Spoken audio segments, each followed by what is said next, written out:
right, welcome back to the party, everybody. I am your host, Lutch, aka the Indian Jesus, here to resurrect the second coming of common sense. How is everybody doing tonight?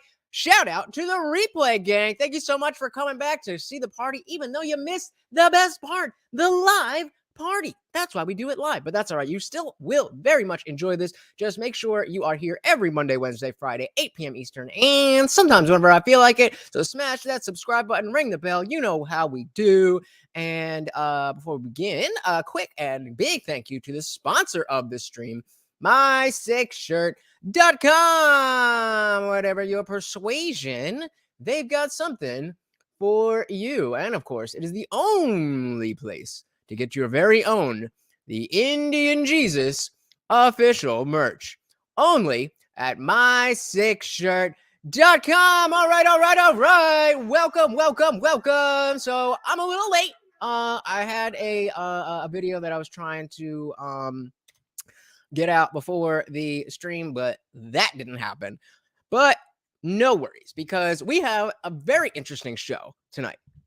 We are going to be looking at, I don't even know how to say this guy's name, but Bedros Keuilian. Shout out to Harley, who showed me this.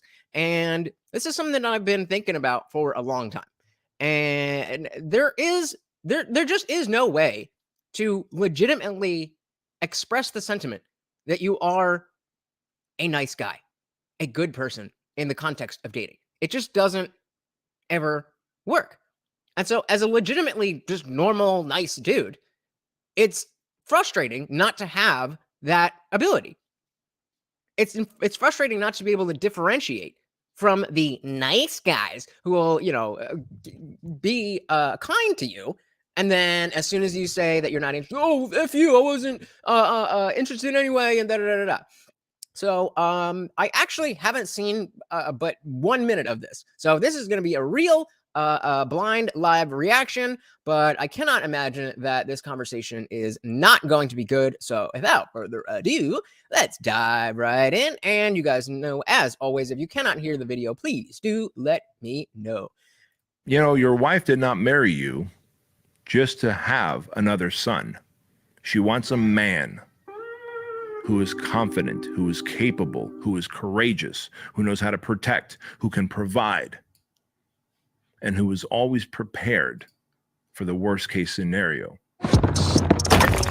Welcome to the Bedros Keuilian Show. Bedros Keuilian, there we go. So I got to thinking the other day, the responsibilities that moms and dads have in raising their sons specifically. I came to the conclusion that moms are really good at turning babies into boys. But it is the dad's responsibility, the father's responsibility to turn that boy into a man. That's where the bell goes. And that's a great starting off point. Mothers are really good at turning babies into boys, but you need a father, or at least a man in the picture, to turn a boy into a man. And the problem is that what is both from the perspective of women and men, the idea of what is a good guy, a legitimately good man, as opposed to the nice guy, it's ill-defined, but you know it when you see it. So let's get, I'm excited for this one. Who we got in the building? Thinking, how does a weak boy become a strong man? Good question. Well, it really can't unless you have a strong male figure in his life. And therein lies the problem. Therein lies the problem. There's just not a lot of men like that. There are a lot of men like that, but comparatively to how many children and young boys there are, the men just aren't there. And I'm not blaming the men solely, but that is the matter of fact. And so today, guys, on the Bedros Keuilian Show, we are going to talk about how weak boys become weak men, and they create weak cultures and weak communities and weak countries, and sadly, empower the big government. And while I'm not a conspiracy theorist, I'm not someone who necessarily subscribes that it's a big government has this agenda I do. to take our possessions and properties and monies. I am here to tell you that no matter the situation, absolute power is absolutely corrupt. So if you and I, as citizens, are unable to maintain power, then that power will be taken by those in power. That power shows up in the way of freedom. That power shows up in the way of money. That power shows up in a way of your right to bear arms. The power shows up in the way of right to free speech. And if you are not protecting your right to bear arms, to make money, to move about, then those rights will be infringed upon. That's just how it is. Absolutely. Not will be, are. They are infringed upon. The all of these rights have been being eroded away for decades at this point. And I mean, like he said, he's not saying that the government has this sprawling agenda. I am, and it's not a mistake. Absolute power is absolutely corrupt. And today on the Bedros Keuilian Show, we are going to talk about the solution of how weak boys became weak men and how we will strengthen humanity again, one young man at a time. Let's do it. But there's this quote that I've heard, and the quote goes something like this: strong men create good times, and good times create weak men. Weak men create bad times, and bad times create good strong men. That is referring to the fourth turning, another shirt that you can get on my6shirt.com. And it's an 80-year cycle that always repeats throughout history. And you just see exactly as he said. Good times, when times are good, the men become weak. Then when the men become weak, then times are bad. Yeah, head to my6shirt.com. And when times are bad, it forces men to be better men, stronger men. And those strong men bring about better times. So it was funny. I was listening to last night's Timcast in the car on the way home, and he was saying something about how he thinks that we are the product of bad times, and so we are the strong men. I was like, have you seen millennials? I don't really know if I'm including myself. I don't even know if we are the strong men that are going to bring back society from the brink. Certainly, hey, I'm here doing everything I can, but I'm looking at all the other millennials, and it doesn't bode well. I hope he's right, but as I said before, I think millennials are too far gone already. The Gen Z is young now, so they're just young. We're not going to know if they're going to grow out of that. Way back when hey, we got Jimmy Dean, resident sausage in the building. And I'm sorry, Nifilm, I didn't give you a proper shout out. Welcome to the party, my guy. Very glad you guys are both here, and you beat me to it. So welcome. I'm a millennial too, man. It's sad. And when I was in college, or when I was just out of college, I would say, I would look at like 2015 to 2017. I was looking at what was going on in college campuses. This is when, wokeism was really building up and bubbling up. And the tired thought was, oh, these young kids, it's so funny. They're at university and they think they could do this, that, and that. Wait until they get to the real world. And then they got to the real world and turned it upside down. So I'm saying, I say that to say that when it comes to Gen Z, they're kids now. They're getting older, but they're kids now. And I have a little bit of faith, not too much faith, as to, in the next 10 years, that Gen Z is really going to be a lot more active in a good way than millennials were. Because it's not that millennials aren't active, just millennials are active for no reason at all, just for something to do. I think that notion of everybody's a victim, everybody is this, and that, I think that's going to fade. And if it's not Gen Z, Gen Alpha, we need you. We need you. So you see how it's a cyclical event. And when you think about building up to what happened on September 11th, 2001, we were experiencing good times building up to that. We were experiencing good times building up to the 9/11 tragedy. Mm-hmm. The economy was great. Everything was going well. Remember, it was the whole .com The boom. growth. Yeah. Right. I mean, think about that. Think about how that time was look at where the internet is now and how much has changed in good ways in the last 10 years. Back in 2000, when this was really just starting to come around, like, those were the good times. So exactly why I don't quite think we're ready to get back to the good times yet. But we got Everett Does Stuff in the building. Welcome, welcome, welcome. You have joined. So glad you have. Welcome to the party. Hope you enjoy yourselves. Jimmy says boomers had a cause when they were our age, ending the Vietnam War.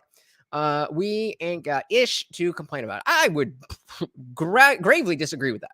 The problem is, I don't think that I mean, what do you mean? Our entire lives, we were in fighting against Afghanistan, fighting against having the war and us being in Afghanistan. And now, we're doing it all over again after we just got out of there.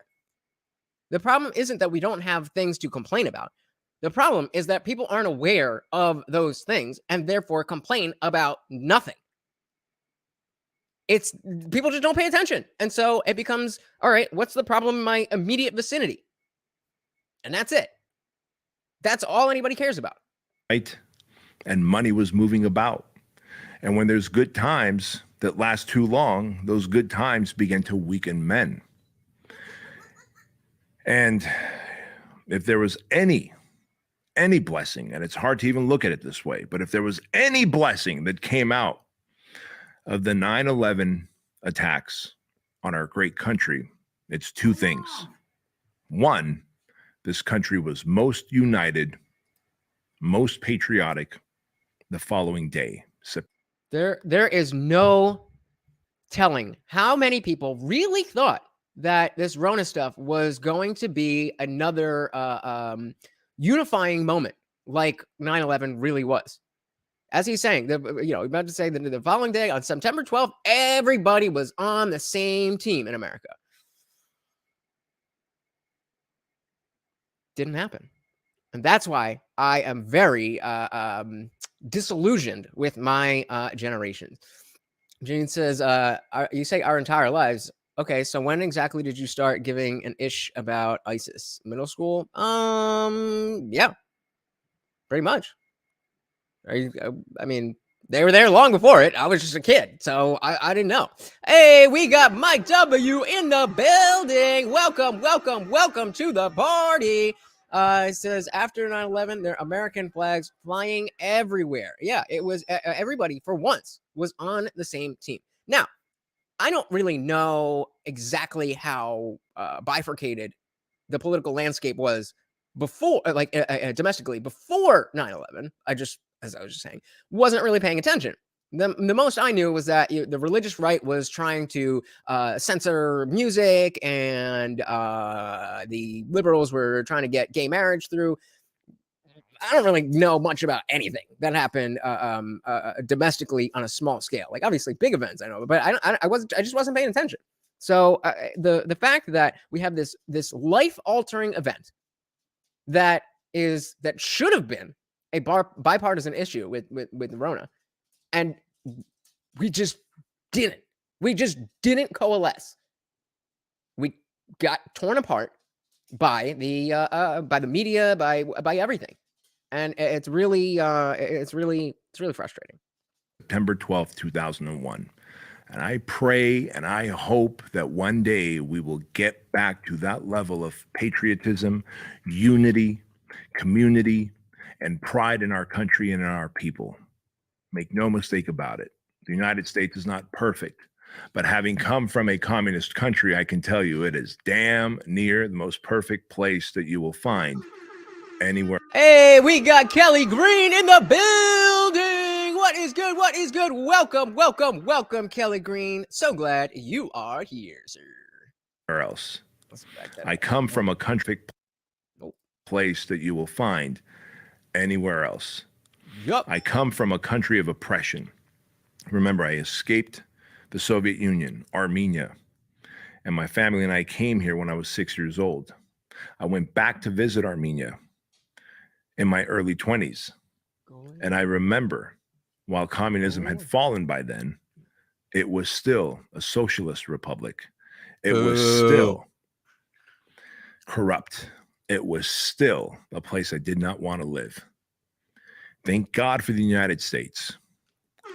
But what happens if the United States loses its constitutional rights? What happens if this great superpower loses its ability to police the bad guys of the world? Well, I don't necessarily know that we should be policing the bad guys of the world. That's kind of coming off left. You know, this, like I said, this is the first time I'm doing a completely blind reaction other than like one clip I saw. So, you know, it is titled "Why Women Hate Nice Guys." So I'm assuming he is getting there.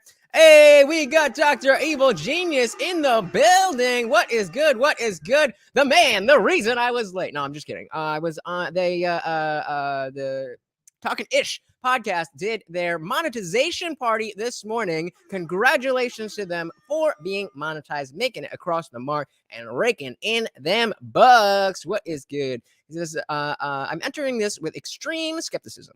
Tired of people assuming they know who the nice guys are and what their goals and intentions are while not relating to their experiences. Interesting. I'm not sure. Well, I guess as we get into it, we'll see exactly what you mean. I don't want to tear it all apart before, you know, and dig into it before we get there.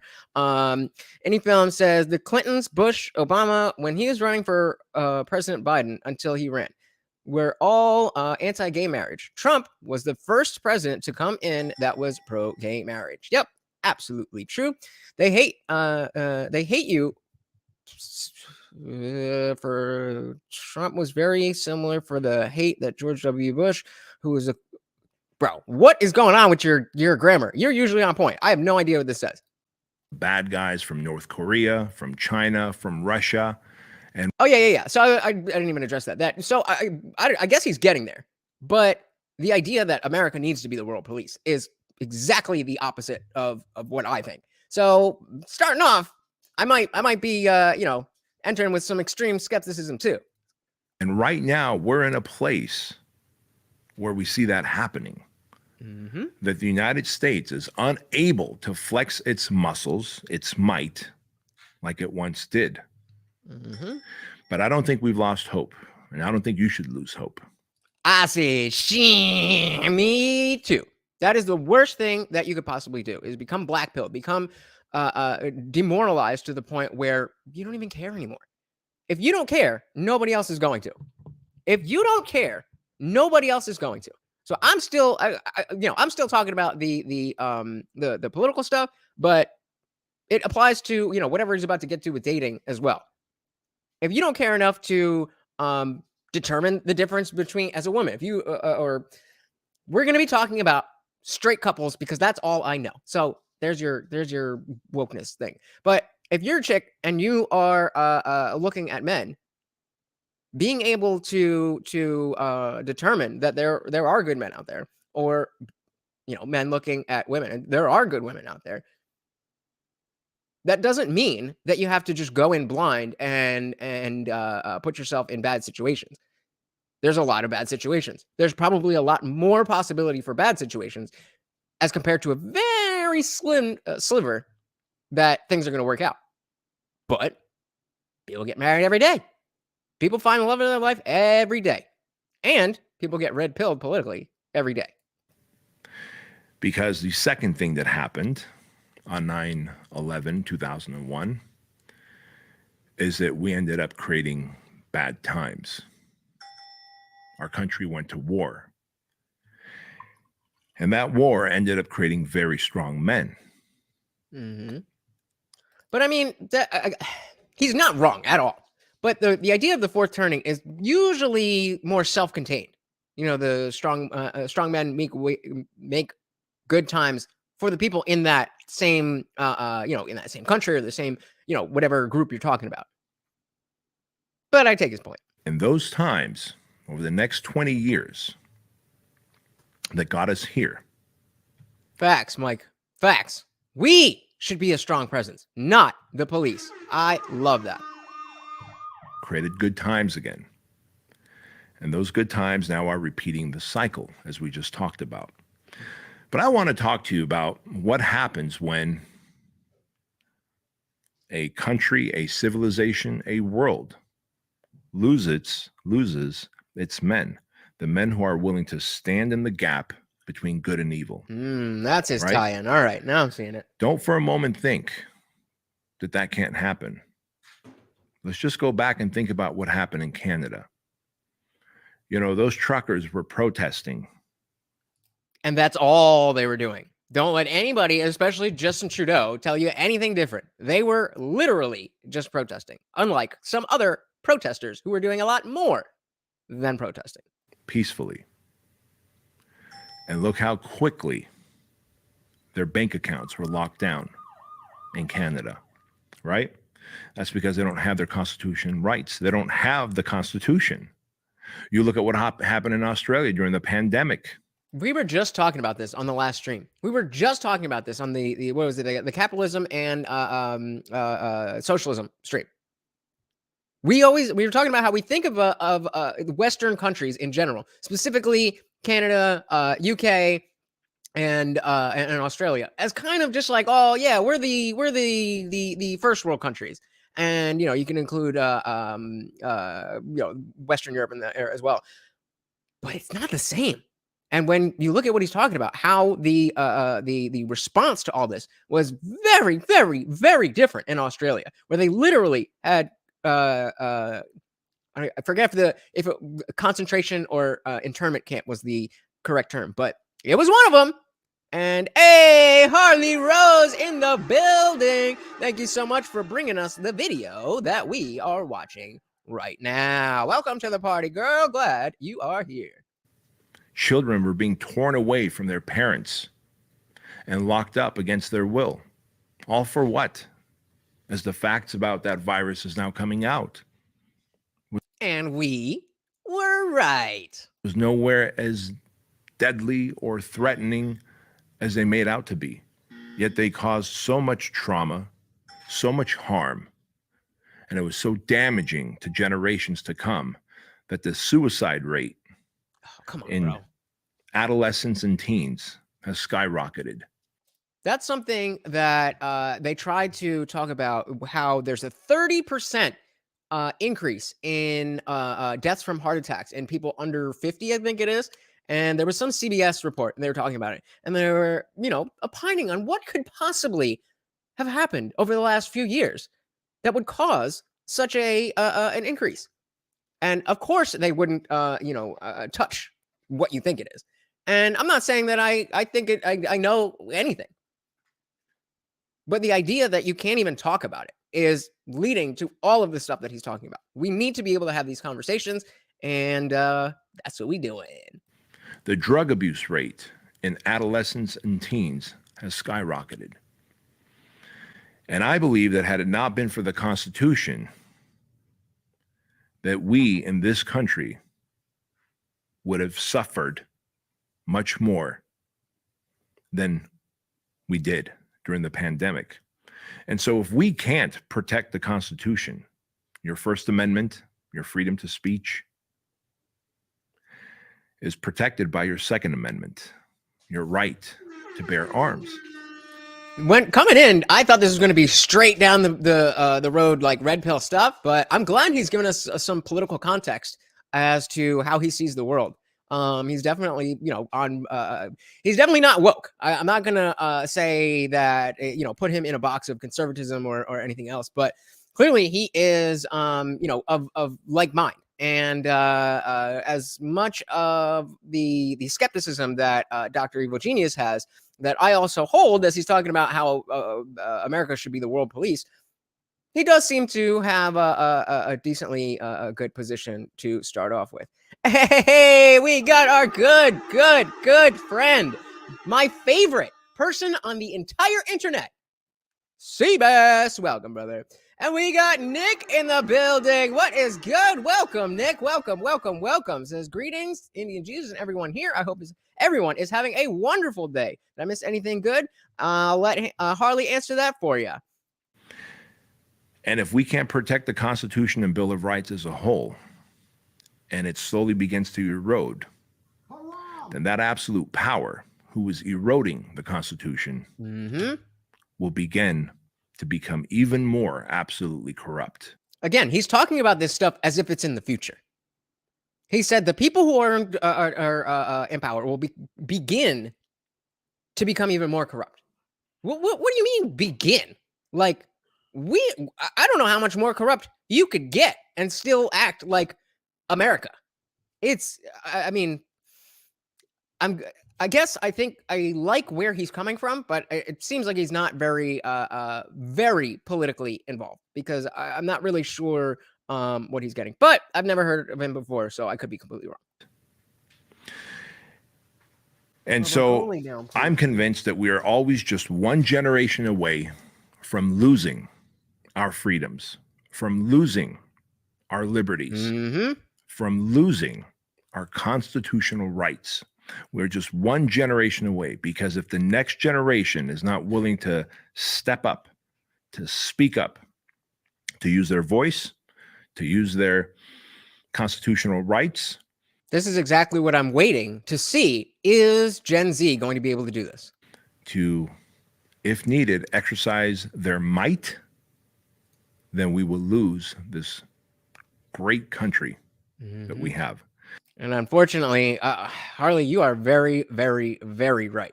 But it isn't necessarily like exactly just a cog. What is good? Welcome to the party. Glad you are here, girl. Welcome. But yeah, absolutely, it can get much worse. But I was more saying that, like, we're supposed to be America, and don't get me wrong, I love America. But the idea of us being a superpower, the idea of us being morally superior, the idea of us having these values that make us inherently better than other countries. Not good. And so what I've learned is that big media, government, and the folks who try and exercise their absolute power in the attainment of more power have done a great job over the last 2 decades in eroding masculinity. So much so that they've actually termed the phrase toxic masculinity. Boo! I don't know if you guys aren't familiar with my thoughts on toxic masculinity. It does not exist. There is no such thing as toxic masculinity. There is only behavior that manifests due to a lack of masculinity. And it happens to come from men, so they call it toxic masculinity. But in fact, it is a demonstration of where there is no masculinity. Justin Cox says, compared to the rest of the world, America is like the teenager running wild with daddy's wallet, thinking they know everything. Exactly. And you just don't. It's crazy how, even I say little things, but not that it's a little thing, but details. Like the fact that Joe Biden wouldn't even go to Ohio, to East Palestine. But he flew over to Ukraine and gave him another $500 million. What? Why? How is that helping America? How are we supposed to be the world police if we aren't here? Then you got Marjorie Taylor Greene calling for a national divorce, and a lot of people are kind of on board with it, a lot more than were the last time it was mentioned in the mainstream media. Things are falling apart. However, it says, when another country is going through a government or social crisis, whose flag do they fly? America! Yeah! Really, does toxic masculinity I mean, they're gonna start waving the NATO flag any day now. But for now, that's the problem though. We don't want to lose this. We don't want to lose this. even exist, guys? Really, does toxic masculinity even exist, guys? I don't Told ya. think it does. I said me neither. There is no such thing as toxic masculinity. You're either masculine or you're toxic. And I want to challenge you Let's go. to offer me a different perspective. Because if you're masculine, then you're chivalrous. You're willing to open doors for people. You're willing to say your please and thank yous. You are willing to lend a hand if someone needs something heavy moved. You are willing to step in the gap. These are horrible, terrible characteristics. Why would you ever want to be a person like that? Protect those who can't protect themselves. How dare you? You are willing to walk on the sidewalk side when walking. How many of you know where the end of this sentence is going? Or why? Let's just do this. Let's do that. I'll let him. Okay. Well, I got this. I got it. Gap to protect those who can't protect themselves. You are willing to walk on the sidewalk side when walking with a woman on the street side of the sidewalk. You are willing to be a gentleman. So I'm the poll that I just put up is the thing that about walking on the sidewalk with a woman. Do you know what he is referring to? Are you familiar with that? Have you heard that before? I'm just curious because I don't hear about it a lot, and I heard about it maybe I must have been at least. No, I think it was in college. I think it was like in a sociology class or something that was even a thing. And I don't know how many people are aware of it anymore. And the idea of what masculinity is, all the things he's listing, they're all getting, well, masculinity itself is getting such a raw job right now that I don't know that a lot of these young men, you know, the Gen Zers that I'm hoping will come and pick up the slack of all the rest of us, and the Gen Alpha kids who are still literal children, I don't know if the that's possible. Yeah, before feminism, we were all just a little bit better, except for, I mean, I'll just leave it there. Hey, we got Olive Man in the building. What is good? What is good? Welcome to the party, says the Indian Jesus, blessing people with common sense since his channel was created. You got it, Olive Man. Right on the nose. Welcome to the party. Morty, please go lay down. He's got a shit. He cursed. He's got to take a poop. He wouldn't poop, and show started. So sorry, bro. I mean, Holly says, my father taught me when I was young. I didn't get it at first until he explained it to me. Justin Cox is describing traditional chivalry. Those guys still do exist, and that is the issue with the whole nice guy term, is that absolutely these guys exist, and they're, you know, the compliment, the woman to the guys, the women that these guys are trying to look for, those also exist, but we just don't have the I guess the language anymore because of semantic obfuscation to be able to talk about this, because everything is just lumped in. Oh, that's toxic masculinity. No, it's not. Be a servant and to be a savage. That is a masculine man. Now, someone who's toxic is typically a nice guy. Women will talk to them and about them as nice guys. You're a nice guy. Yeah, you're a nice guy. I'm looking for a bad boy. Really, they're looking for a masculine man. Facts. But I mean, the notion of the nice guy, it's weird that to this day, long after I've been red-pilled, long after I've left behind the idea that, oh, Disney movies and rom-coms aren't real, long since have I thought that stuff. But I still don't know how to tell other people that there is a difference between the nice guy and a legitimate masculine, chivalrous gentleman. Not only do I not know how to, I mean, I know how to say that sentence, obviously, but how would you demonstrate that? How would you demonstrate that? Because the nice guys, part of them being the nice guys, is that they are very good at acting like they are the chivalrous gentleman, when really they're not. But nice guys are passive aggressive. Nice guys are not willing to open doors. You know who the nice guys are.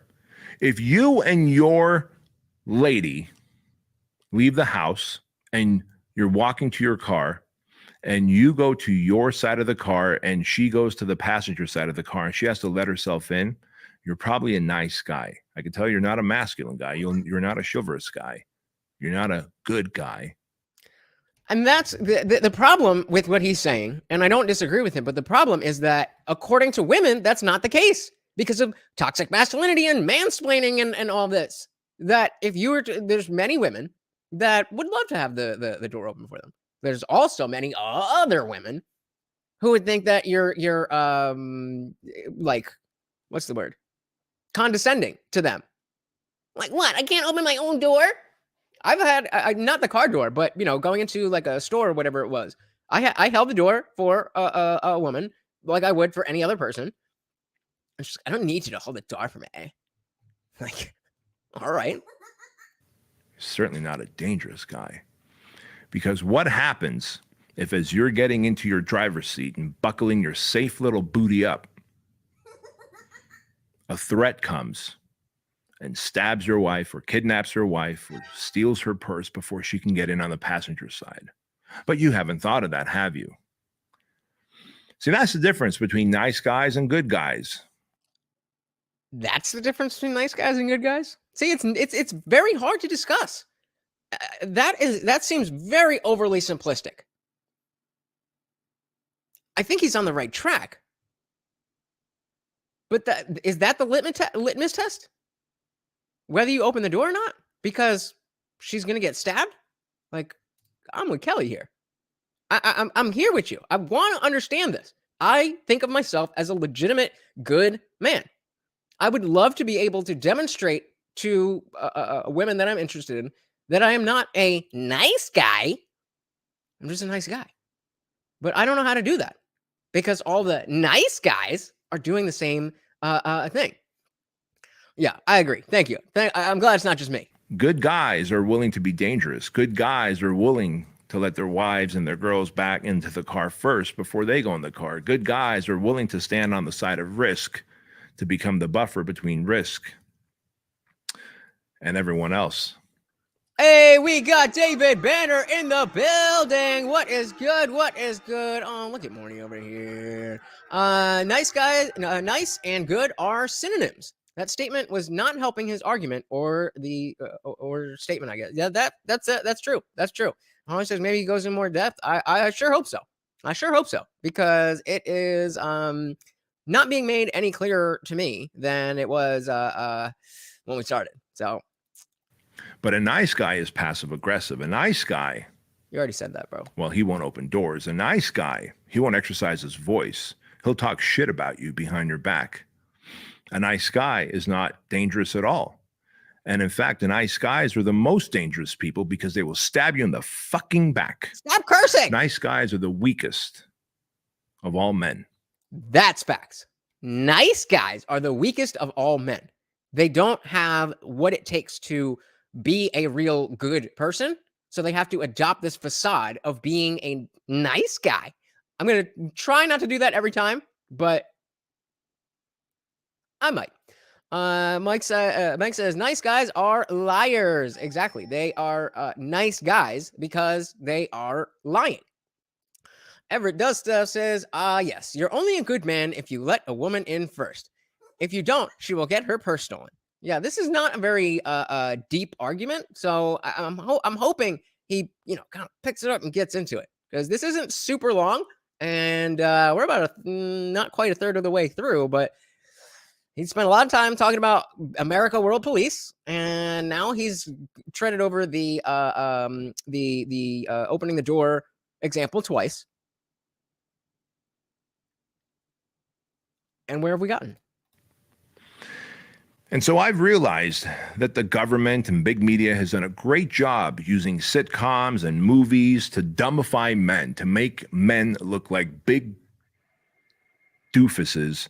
Thank you for that. I was about to stop him to see, and I was like, I don't know how he's gonna what he's gonna curse with next. But the media is something that I think we can all agree on. That the level of disrespect that just media, all media, YouTubers, legacy TV, movies, everything, how it's just the last bastion of who you can just ish on with no consequences. Nobody's going to push back. Nobody's going to say anything except a very small group of people in the in this space. And I don't even like to call myself a red pillar or be associated with that moniker. But those are the only people that are talking about it. Why is that? Why does it need to be that every single, and I'm not talking about representation. There's an issue there too, but that's a different conversation. I'm talking specifically about how men are depicted. And the glaring example to me is Captain Marvel, where we're supposed to think she's a hero because she has a bad attitude. And then she comes to Earth, and the guy says hi to her, and then she beats him up and steals his motorcycle or whatever. What? That's not toxic, right? Or we can talk about She-Hulk, and I know these are both MCU examples, but they're the first ones that are coming to mind. And they not only did the same exact thing, but they took one of the strongest characters in their whole lore. That's how you use lore, Kelly. There's one of the strongest characters and just dumbed him down to elevate She-Hulk. Like, why? Jessica Cox says, nice guys have a selfish agenda that you don't usually see right away. Gentlemen do it out of habit because it's in their nature to lead and to protect. They're genuine all the way through. I love that. 100%. Nice guys have a selfish agenda that you don't necessarily see right away. Completely agreed. Biggest clues is nice guys make it a point to endlessly announce how nice they are. Sorry, brother. I had to go for it. Nick's agreeing with just a cog. Yes, 100% on the nose. And even if Bedros here is not going to give us the answers we're looking for, I'm hoping that amongst ourselves we can come to an understanding of what genuinely, I'm trying to not use the word nice, but genuinely good men. That's the distinction. Good men versus nice guys. So in this context, we're making that distinction. I'm hoping that we, if he can't, are able to articulate what would be the best way to demonstrate this. Because the thing is, that's what dating is demonstrating your best qualities. And if you are a kind, chivalrous person who happens not to be very tall or very strong, I'm pretty handsome, but I definitely don't have a lot of money. So that's the only thing that I have. I'm kind and I'm smart and I'm funny. I think so. Oh, maybe you don't. But how am I supposed to do that when all of the nice guys are trying to say that that's them too, but they are lying? Yeah, She-Hulk was so bad. And I knew it was going to be. And I just thought it was going to be not that bad. But it was worse. Holly says, my issue with women in media now is being an a-hole is the same as being strong. You can be strong and not be an a-hole. I love that. It's and you know that's one side of it, but it's not even about the women always being strong, whether it's rightfully or wrongfully. It's about how weak all of the men have to be. All of the stories. Somebody name a show that would follow this thing, and I'll riff off of that because I can't think of one off the top of my head, but because it's all of them. But it's not just that the female characters are being elevated. They're being elevated by virtue of showing how bad a good man is. It's nothing else but that. It's like, oh, you know how good this guy is, right? We all agree this is a good guy. Well, she's better. That's it. Who can't get anything right, and if their wives and girlfriends Back that up one sec. doofuses, and to make men look like big doofuses who can't get anything right, and if their wives and girlfriends Weren't didn't there, correct them, their heads that would they fall wouldn't off. even be able to tie their shoes. Exactly. When you really think about how big media, TV, the movie industry portrays men, they show men as these lost and confused, oversized baby boys. That's exactly right. Oversized baby boys. I mean, spot on. Spot on. At least we are getting somewhere. We're agreeing on his assessment of what is going on in the media. Hey, we got Darshawn McAway in the building. Welcome to the party, guys. Awesome YouTuber doing live streams. And really, I'm really loving what Darshawn's doing. He's he's got his own thing, so he's not looking to YouTube for the money the same way that the rest of us are. And he's using it to not only have good conversations and good discussions and lay his thoughts out, but he already has in his mind the idea to use this as a way to connect with his daughter as she gets older. So I love that. So welcome to the party, brother. Welcome. And I dropped the link to his channel. Please definitely go check that out. Give him a subscribe. I think he's been streaming like every day. I can't even keep up anymore. But welcome to the party, brother. Harley says the new show Velma. I mean, that's worse than She-Hulk. I haven't watched it, but the clips I've seen, it's just like not even trying to hide it anymore. Why? Who wants that? And then the dog's not even in the show. The whole thing about Scooby-Doo was a crime-solving dog. And now it's not. This goes back to, we always talk about new IP, new intellectual property. Nothing is new anymore. Even though this show has nothing to do with Scooby-Doo and I don't know the full name of it, but the original Scooby-Doo show, the reason they call it Velma is because nobody would watch Velma if it wasn't tied to Scooby-Doo. Like, come on. Jimmy Dean says, childish men is in fashion. Yeah, if you're the more of a loose you are, the cooler you can be. That's I was gonna make a joke, but like there's no joke to be had. That really is how people see the world. Jimmy Dean says he was never trying to hide it. White man is the only class you can make fun of anymore. Yeah. Unless they're Polish or Jewish. These children. And in fact, a lot of women now treat their husbands and their boyfriends as their sons. And the one thing I tell guys all the time at the project is, your wife did not marry you just to have another son. She wants a man who is confident, who is capable, who is courageous, who knows how to protect, who can provide, and who is always prepared for the worst case scenario. Doesn't mean they're living in the worst case scenario, but they know how to be dangerous. So again, I'm trying to get a read on this guy, and it seems like he is very much into like the cultural issues without necessarily tying them directly to the hard politics. And so I'm interested to see how he goes into this. But I do think we have to understand, when first he's talking about America being the world police and that being a good thing, then he is retreading the opening the car door example. Not great. But he is and then talking about knowing how to be dangerous. I do think that is a benefit for men.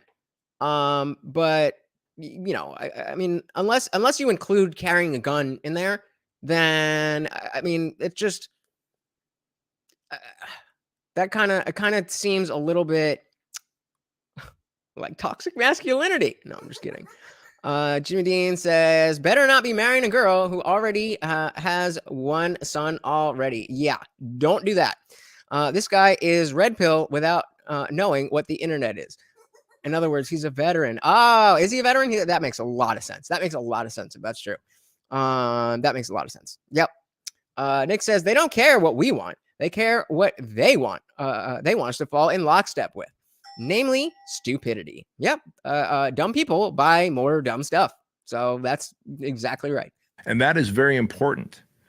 See, as we did the project, I realized that the project alone was not enough, that we needed to help the generation that's coming up. Absolutely. That if big media is using cartoons and television and movies and publications and social media, this is the stuff that will make the difference. Definitely with Generation Alpha, with the young kids now.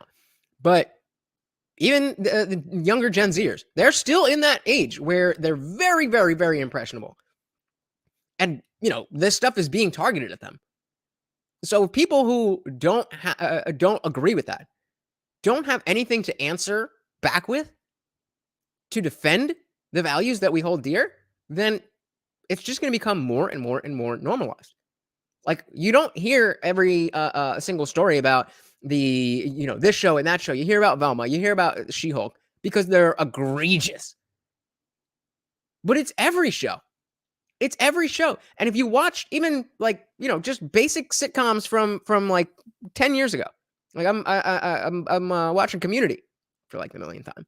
But like the types of jokes that they would make and having a white, I don't really care, but a white man as the lead. It's just like you can't do that anymore. Why? Because it's mean somehow. Jimmy said, I have no idea if he's a veteran, but he carries himself like one. He absolutely does. He absolutely does. He always does. That's why we love Jimmy Dean, our resident sausage. To declaw and defang men while they're still boys, then maybe I need to do something to be able to build these boys up into men.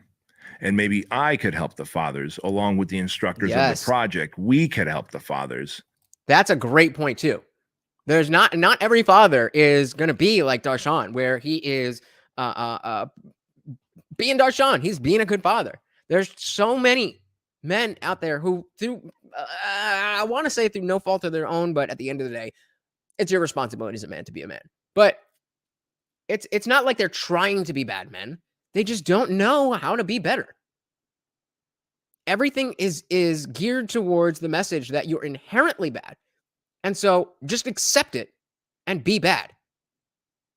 I don't know why that is a message beyond the aspect that it drives more women to be stronger and make more money and buy more stuff, and women make most of the consumers' purchases.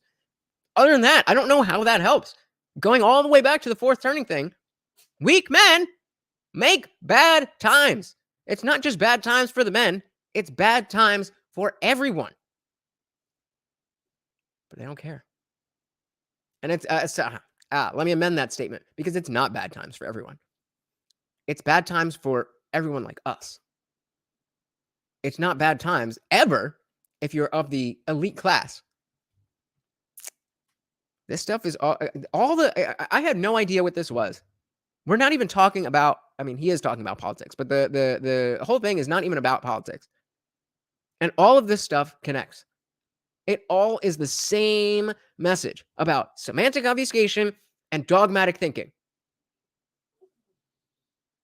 How are those not the two biggest problems, the two biggest cultural problems in America? Anything that you can list will fall under one, if not both of those categories. Prove me wrong. And the mothers, and building masculine young men that are healthy and confident in their masculinity. So he said, and the mothers too, which I do agree with. But the idea is that it's not a woman's job to teach a man how to be a man because she's never been a man. I mean, these days you never know. But because of the fact that there are so many single mothers and there are so many young men who don't have a father, then I would much prefer that the single mothers know at least how to approximate what it would be like to have a man in their life, as opposed to just doing nothing, as opposed to just not even thinking about it. Harley Rose says they want to weaken men so they can remove them. Because once the men are out of the way, that's when the bad guys can come right in. Interesting. So you think they're working on talking on like a global scale? I could see that. I could see it. Because there is no such thing as toxic masculinity. There are toxic men and there are masculine men, but there's no such thing as toxic masculinity. This guy's going, I have a feeling that we're not going to get too much of a direct answer from him. So I think what we're going to do is a StreamYard panel tonight. So stick around. We're going to drop the link and we'll talk about this. And so it's because of that we created the project. And even after that, we created the Squire program. Now, the Squire program is really for fathers who want to take their sons through a rite of passage experience. Harley, did you just send me one long advertisement for this guy's coaching business? So when my son Andrew was born, I read this great book called Raising a Modern Day Knight. The author's name is Robert Lewis. Fantastic book. Highly recommend you guys read it. And in that book, he talks about how it is our job as fathers to turn boys into men. It is our job as fathers to teach these boys, our boys, how to be rough and tumble, how to be savages, and yet how to be servants, how to be a lion and a lamb. Yeah, I mean, that's a good point, that as society is changing, we definitely don't want to, yeah, right? This is what you'll get with my course. But the idea that you have to be a lion and a lamb as a man really rings true, because the idea of women becoming more independent inherently makes them more masculine. And so to balance that out, you have to not just be more feminine, you have to adjust your masculinity to deal with a different breed of women, if you will. How to know right from wrong and how to know when there's a unjust law and to do the right thing anyway. Trust me when I say, during the pandemic, there was a lot of mandates and laws that were passed that me and my friends and my companies chose to ignore because they were not right. They were not right. See, the nice guy is willing to comply with laws. And wait, well, I'm willing to comply with laws too. I mean, not all of them, but that's a weird statement. That's very weirdly phrased. Mandates that are unjust. A good man is not willing to do that. He's willing to stand his ground. Now, I stood my ground to the point where I lost over 218 Fit Body Bootcamp franchise locations, and we were able to build those back up over the last 2 years.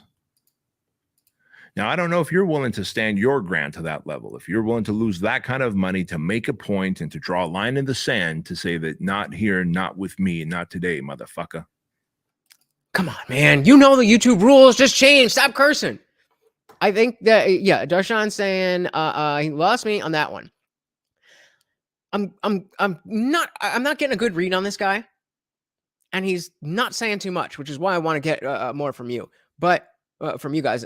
But the idea that he is going to get into, I'm hoping, is a little bit more pointed. But I can tell you this, that there's enough men out there who are willing to. And if you feel the calling in your gut, in your heart, to want to serve men and to want to speak up because you could be the spark that sets the men around you on fire. I don't know. Do you guys agree with that? Are there enough men willing to stand up? I think that's the heart of a lot of the problems that we're talking about, is that there's not men standing up. There's not anybody fighting back against, nobody, but there's not enough. There's certainly not enough.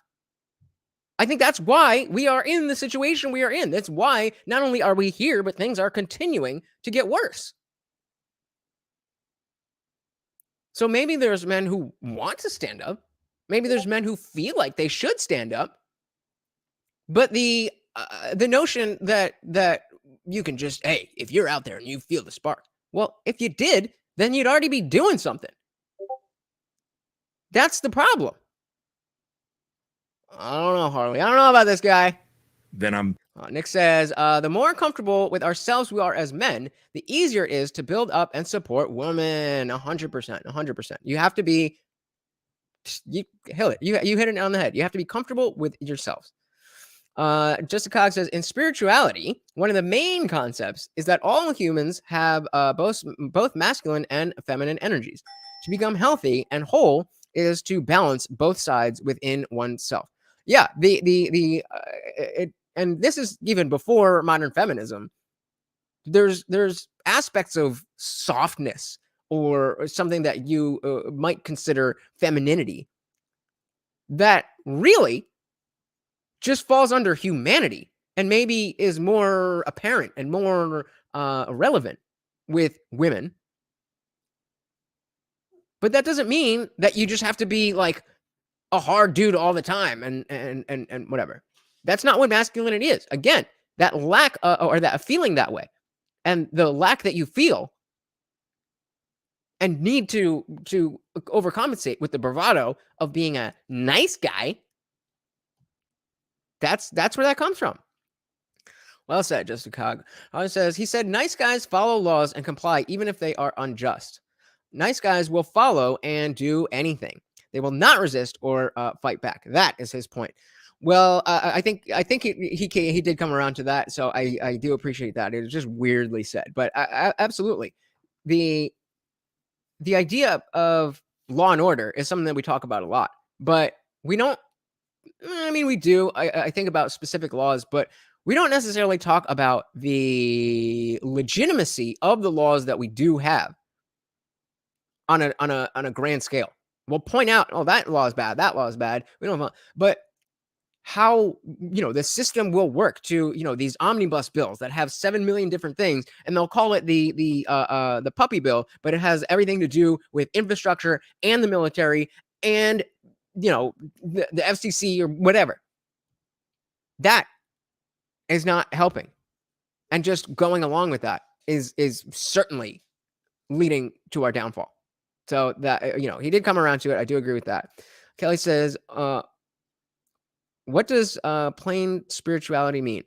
I don't know either, but maybe just Chicago will say it. She says, society as a whole has become very much unbalanced. 100%. Oh, I love this from Nick. Be a monster and learn to control it. That is exactly right. See, Nick, you should be running the dude show. I'd rather react to you. challenging you here and now to start by serving the youth around you, just like we're doing with the Squire program. Now, this is the Squire program battle book, and I want to read through it with you. Okay, it's a book, so it's not a course. I mean, books can be, I thought he was going for the hard sell. I told you, when my son was born, I read the book Raising a Modern Day Knight, and I realized what my role and responsibility as a father was. I realized that I had to raise a son who's going to be a great leader, who's going to be a good husband, who's going to be a outspoken human on the side of righteousness, and not on the side of laws and mandates, but on the side of righteousness and truth. Here's what I'm realizing. Shout out to JBP. I think when I'm getting frustrated with his how he is presenting this, he's not really comparing and contrasting. He's kind of just saying what a good man is in general, and I think that's kind of surface level. When you're talking about nice guys, then the implication, go lay down. The implication is going to be that we're going to look at character traits. We're going to look at maybe individuals. We're going to look at experiences people have been through and see, this is what a nice guy does, but a good man would do this. I think that would be a lot more direct than just kind of spouting off about what you think a good man should be. I don't disagree, but the whole idea is that I think both men and women, but specifically in the context of dating, women are not very good at being able to discern because these nice guys are very good at being dishonest. And so that's not a knock on women. It's a knock on these lying a-holes. I don't know. I definitely got to bring you guys up here. And that I would raise a young man who was going to be situationally aware, who knows how to protect himself and defend the people that he loves. But he's going to be confident and capable and know right from wrong. It is my right as a father to do that for my son, so that when I die, I know that this country, this community is in good hands, because we know that absolute power is absolutely corrupt. And those that are corrupt are constantly attempting to take away more of your rights, more of your money, more of your freedom. And so I share that with you because as we built out the Squire program, fathers and sons started just flocking over to it. And the Squire program is unlike the project. We're not looking for guys to quit. We don't create scenarios that are so difficult that the inner conversation begins and men begin to negotiate. It is just a rite of passage, because in all of history, what is he talking about? There has been a rite of passage for boys becoming men. Okay. You see, you don't need a rite of passage for a young girl who is becoming a woman, because as she turns of age, she begins to develop breasts and she begins to have her menstrual cycle. There's a very physical. What? Really? The menstrual cycle, you say? Physical and visceral event that takes place that tells her that you are now a woman. But when you think about it, what physical thing happens to a young boy that says you are now a man? That you are no longer a helpless little boy, a child, a dependent, but you are now in a position to get a seat at the table with the men of the tribe, to be able to learn how to protect, provide, preside, be prepared to go to battle, to serve, to be savage, to be servant. That's actually a good question. I don't like how he sets things up, apparently, but he is making a good point that there's no dividing line. What would you guys say? What would you say is a marker, even if it's not, as clear cut as, growing boobs and having a period? What would you say is the significant difference from a boy, like an individual person, going from a boy to a man? And that could be applied more generally. Because there's definitely stuff. There's definitely something. But it's hard to nail down. And that's what I thought he was going to do. But we're going to do it together. We're going to do it together, guys. And so I bring this up to you because it is our job as men, as fathers, as older brothers, as uncles. And this is, in fact, why knights had squires. When you think about it, a knight had a squire, and the squire's job was to tend to the horse, to clean his armor, to take the blood off the sword that he went to battle with. And then that knight would also sword fight with this young squire, teaching him the ways of combat, the ways of chivalry, the ways of honoring others, the ways of respecting others, the ways of commanding respect.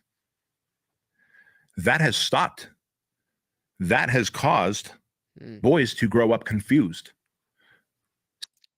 Confused is right. I mean, taking aside the whole gender bender stuff, that's why people like Andrew Tate got so popular. That's why people are watching this red pill stuff like Fresh and Fit and all of that, even though it's not directly very that's not helpful, but I don't know many good men who are necessarily going to specifically steer their son to watch Andrew Tate. I think there's a lot of men who don't have that man in their life, and Andrew Tate or a Tate-like figure can take that place. But that goes back to the dissolution of the reverence that we used to have for real men, for good men. It's just making me sad. See, every single boy still has aggression in him, still has this desire to be rough and tumble. But when they haven't been given the opportunity to be rough and tumble with the dad because dad has been declawed and defanged, Yep. and now this young boy has been declawed and defanged, it shows up as passive aggressiveness. And there lies a generational problem. The fact that you have young men who grow up without learning any of this stuff, and then they become these betas who will be in relationships and have children and have families. Like, it's good that they're doing that, but they're not equipped to deal with it, and so they're self-deleting. They're getting divorced from they're getting left. Their kids are growing up hating them,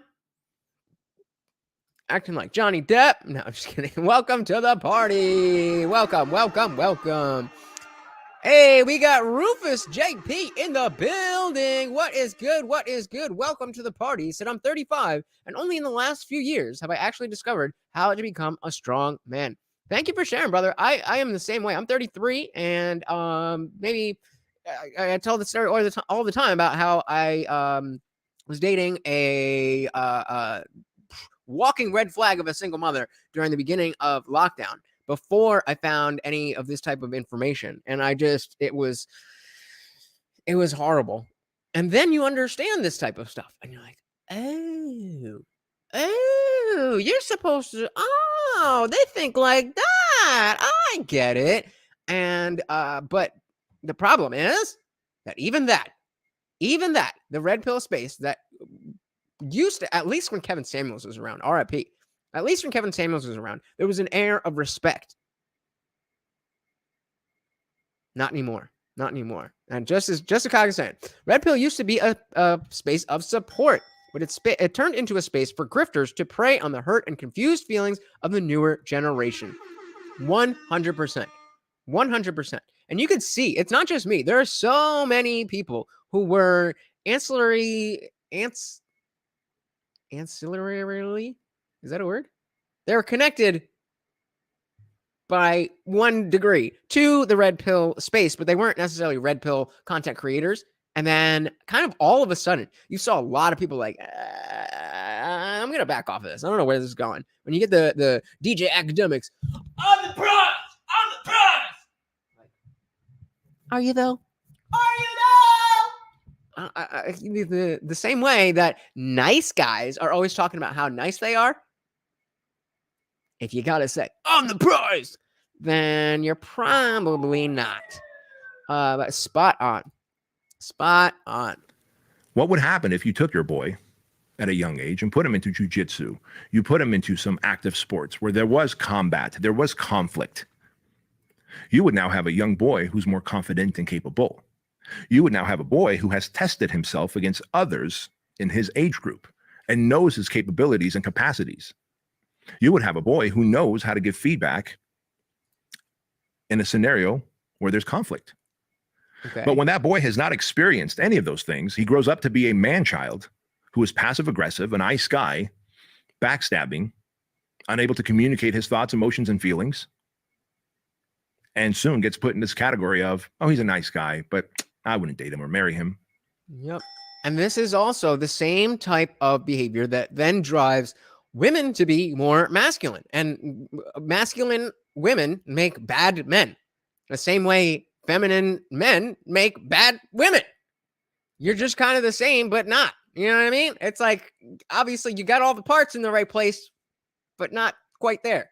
And hey, if you are, if you're one of these, then go for it. But that's not what we're talking about. We're talking about men who want to be men, who want to be with women, who want to be strong and considered by others to be a good man, as opposed to a nice guy. How do you do that? That's the question on the table. How do you do that? And on the off chance that someone does find you interesting enough, they're just going to treat you like their second or third or fourth child. You're just going to be their boy. Now, I don't know about you, fella, but I'm not looking to be anyone's boy. Nope. And so the Squire program is designed to do that, to help men who want to help their sons become confident and capable men, to create this rite of passage. Okay, so why don't you talk about what's in it, bro? I'm not buying it. Because you don't see This is the problem with people who purport to be talking about this stuff. This seems like a nice guy version of masculinity. He doesn't seem to be imparting any knowledge. He doesn't seem to be helping anybody. He's got this book that he'll wave in front of the camera. But if it was so good, then why can't you just talk about the concepts? I did a whole podcast based on talking about people's books without having read them before I was the Indian Jesus. And 35 people came in, no problem, and were able to talk about their books and what was in them and what they, why it was important. Not that he hasn't said that, but all of this stuff, have a robust conversation about the content of their book without having to say, the book. Rufus says, date foreign women is how you do that. Are you a passport, bro? That's another space that's, I'm not too sure about that one. I'm not saying don't date foreign women. I just don't know if that is the answer as easily. I think a lot of the passport bro stuff has a lot more to do with the value of money than around the world than the types of women. Not to say that women in certain countries aren't going to be more conservative or traditional, but it's more the fact that you can buy a hotel. You can get a hotel room for $5. If you had that kind of money here, you wouldn't have any problems. Yeah, Nick, I don't know. We're not quite halfway through, but we got to call him out. We got to call him out for what it is. I call him like I see him. And so I want to read. Hey, all right, let's go. The battle book that we have for the Swire program here, because this is something that I read to the boys, and we give them all a copy like this. What I wrote here in this book is called How to Be a Man. All right, how to be a man. How to be a man. A man is prepared. A man provides. A man protects. He's prepared for both the expected and the unexpected. It's for this reason that he always carries cash as well as everyday necessities. He has his affairs in order and is always ready to step in the gap in defense of others. A man. That's another step in the gap in defense of others. I understand what he means by that, I think, but it's, again, just not worded very well. That's not, that doesn't have any, like, I don't know. I understand what he means, but I don't necessarily, it doesn't bring to mind a situation except for literally, fighting or going to war. And I don't think that that is the measure of a man, literally fighting other people. A man provides for his family. He provides shelter, food, freedom, peace of mind, security, love, compassion, guidance, and understanding. A man protects his mind. Let's slow this down. He's reading. He protects his values and way of life. He protects his family, his community, and their rights and freedoms. A man is kind, and he's dangerous. So before he goes on, I am very interested in Darshan's take on this. I hope he's going to be here by the time we finish this. And he says, I'm not stepping into any gaps. Makes a lot of sense. You got a family. You got a life. Now, I'm sure you would step into a gap for them. But does that... I don't know how relevant that is to what we're talking about. The title is Why Women Hate Nice Guys. We know why, but the implication is that you're going to dig a little deeper and not just say, well, because they're not actually nice. What? Of course. A man leads and problem solves. A man admits his mistakes and makes things right. A man shows respect to others and demands respect through his actions and character. A man judges another man by his words and deeds and nothing else. Okay. A man establishes his words and his deeds and nothing else. I don't know that I agree with that either. I mean, certainly, they're what did he say? His what and deeds? And by his words. His words and his deeds. I mean, what about what he has? I guess that would. All right. I guess I'm just nitpicking there. And deeds and nothing else. A man establishes his reputation and protects through his actions. Ah, here we go. Harley's got a great question here. It says, imagine your boss berating a coworker of yours in an unjust way for something he didn't do. Would you step in and say something or ignore it and keep walking? That's a great question. I likely, it depends on. Nope. I thought about it for a second. Nope. I'm not your daddy. And I'm obviously not the boss. Be a man. I'm not putting my money at risk to step up for you. If you need to lose that job or continue getting that berating to understand that you need to change something, then me stepping in is not helping you. It's putting a Band-Aid on it, but now you don't know how to stand up for yourself. Now, if we're talking about a male boss berating a female in a way, then, maybe there's, I mean, stuff that I certainly wouldn't just allow. But if we're just talking about, you're getting reamed out for something dumb, then Doshan, do you want to come up and finish this with me? Because I'm having trouble, and I know you got a lot to say. Up to you. You could, if you want to wait, but you could definitely help me out here. Justin Cox says what he's saying is strong men are natural leaders. Leaders don't just look out for themselves; they look out for everyone around them as well as lead by example. Everyone around them? Everyone around them? I don't know that that's true. Why? I'm not looking out for people who are like. I understand the sentiment. I understand the sentiment that you want to be the one to be able to make sure if there's anything bad going on that you've got the power to stop it. But life isn't that simple.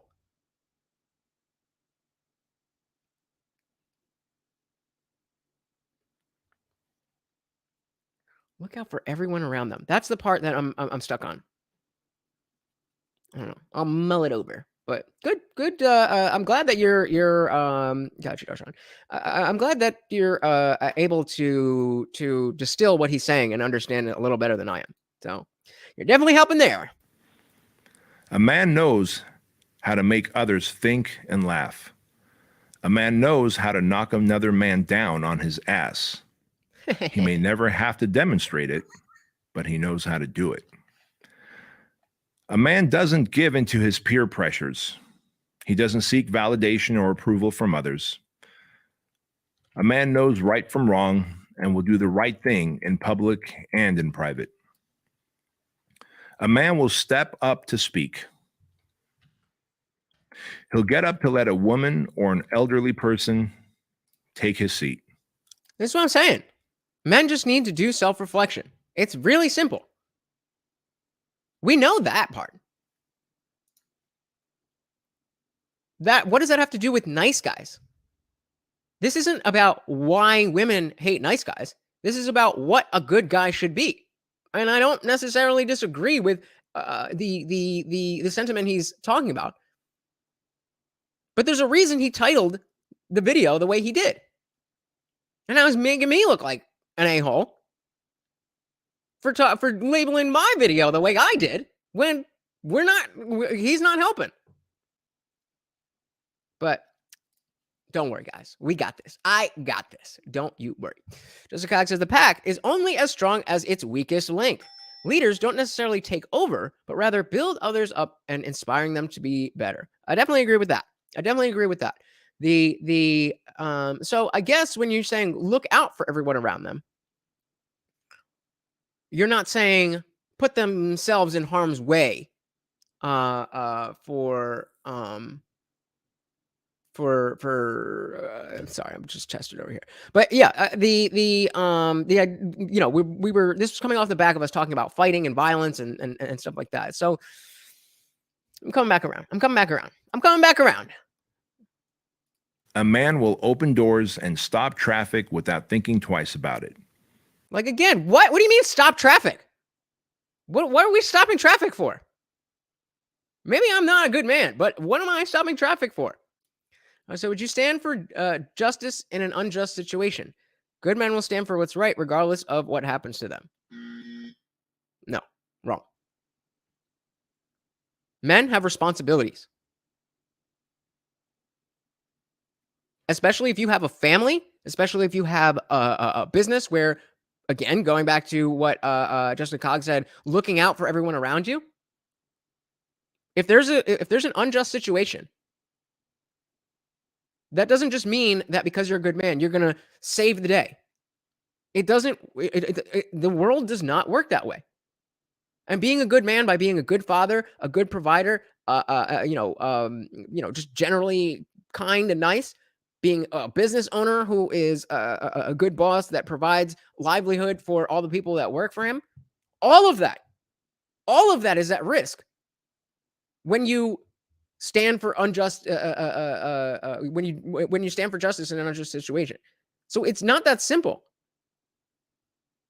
Ideally, yes. This would be how men would act, but that's not the way the world works. We have responsibilities. We can't just throw ourselves at the mercy of whatever's going on just so that other people think you're a good man. That's not what it's about. It's not what other people think. It's about doing what is right. But what is right absolutely is relevant to your perspective. I mean, I'm a moral relativist, so you could argue with me all day on that one. But there's absolutely changes to what what is just, what is right, what is appropriate, depending on the circumstances. Because that is what a man is supposed to do. A man knows his way around tools. He knows how to jumpstart a car. He knows how to drive a manual car. See, these are all so simplistic things of like, yeah, typical men. What, you can't change a tire? Like, yeah, obviously I know how to change a tire. I would be a little bit embarrassed if I didn't know how to change a tire. But what does this have to do with nice guys? And he knows how to hop a fence. A man is emotionally disciplined. Then you're all right, whatever. He does not react, rather he responds to a situation. A man listens and doesn't just wait to talk. Okay, I'm good with A man that. is open-minded, but he won't be strong-armed into agreeing with anything that Believe nothing except that anything is possible. violates his core values. A man wants peace. A man promotes peace and encourages others to seek out peace. But God help you if you're on the receiving end of his justifiable violence. A man is simple. A man is complex. A man has the duty and obligation to raise a son who is capable and confident man so that he may be an asset to society.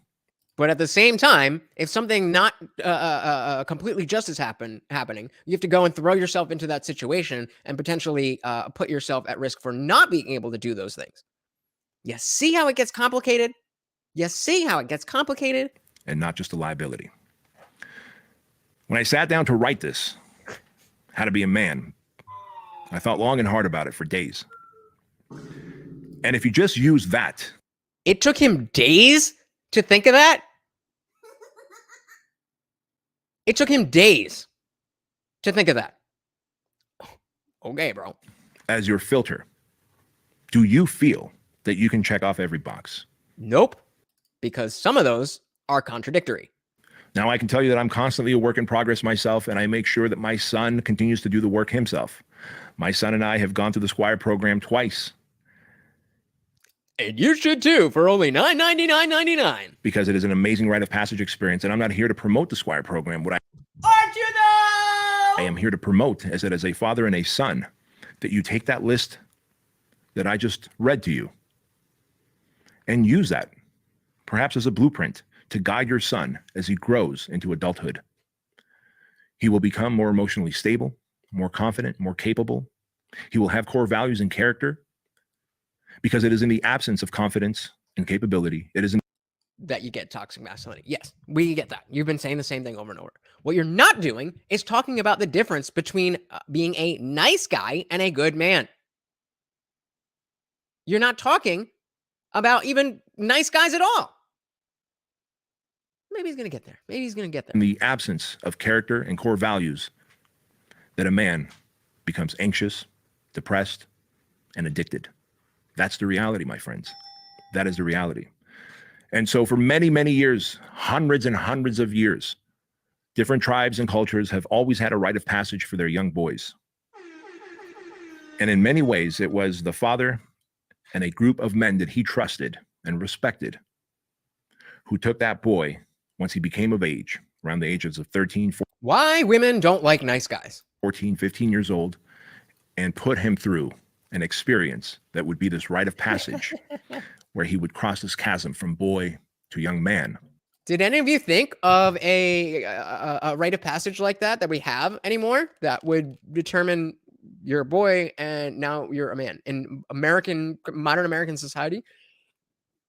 I mean, obviously, like if you're Jewish, then you would have a bar mitzvah, but I'm talking about American or at least Western culture.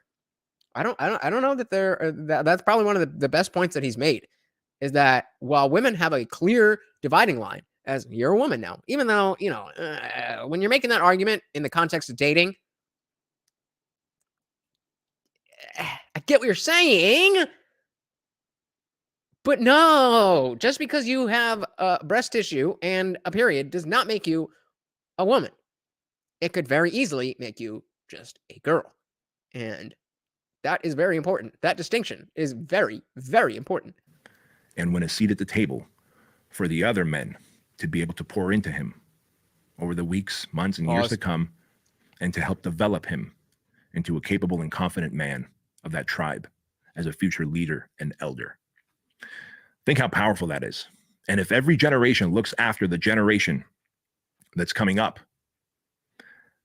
Yeah, I mean, losing your virginity, that's probably the closest thing that we have. And that's not a good thing. I agree with you. I don't think that's a good thing. Yeah, that's probably the best. That's probably the best thing. And then like, it's either that or turning 21 so you can go into a bar and just experience like what adult people do. That's what it means to be a man these days? Of course not. But because it's so ill-defined, this is where we get the nice guys. They can obfuscate, not the semantics necessarily, but the optic obfuscation, and make it look like they're somebody they're not. I'm just curious if he's ever going to talk about that. Then we can rest assured that those in power will always have a capable and confident man to stand in the gap to protect. Now, there's another thing that I've written in here that I want to share with you. It better be better than the last part, bro. And I share this with the fathers and the young men that come to the Squire program. There's Sean, the links in your IG. Whenever you're ready.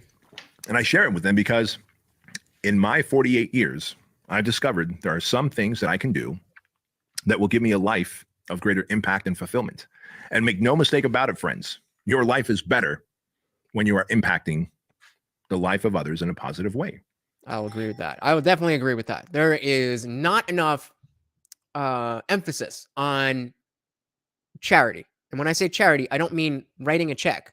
I mean giving time, giving effort, giving your skills to people, individuals, that type of broader definition of charity. It's of course, because the church has a stronghold on that, secular people don't as readily have charity on the mind. Another reason why we need to stop letting the church have a stronghold on these values, because they are good values. Helping other people will absolutely affect your life in a positive way. But that value is buried under the Bible. You will feel more fulfillment. You will have a greater sense of significance. In fact, significance and fulfillment is one of the 6 basic needs that a human has. And so if you're not feeling a sense of purpose, fulfillment, significance, impact, meaning, call it however you want, you will suffer through anxiety. You will feel depressed. You will feel like your life has no meaning. Hey, we got 2B Artistry in the building. Welcome, welcome, welcome. What is good, girl? Said I got my period at 8 and was a B cup. So nope, didn't turn into a woman because I was a free bleeder with boobs. Yeah, that again, just I get the point that he's making, that men don't have the that dividing line, but specifically in the conversation about dating, say, well, you're a woman now.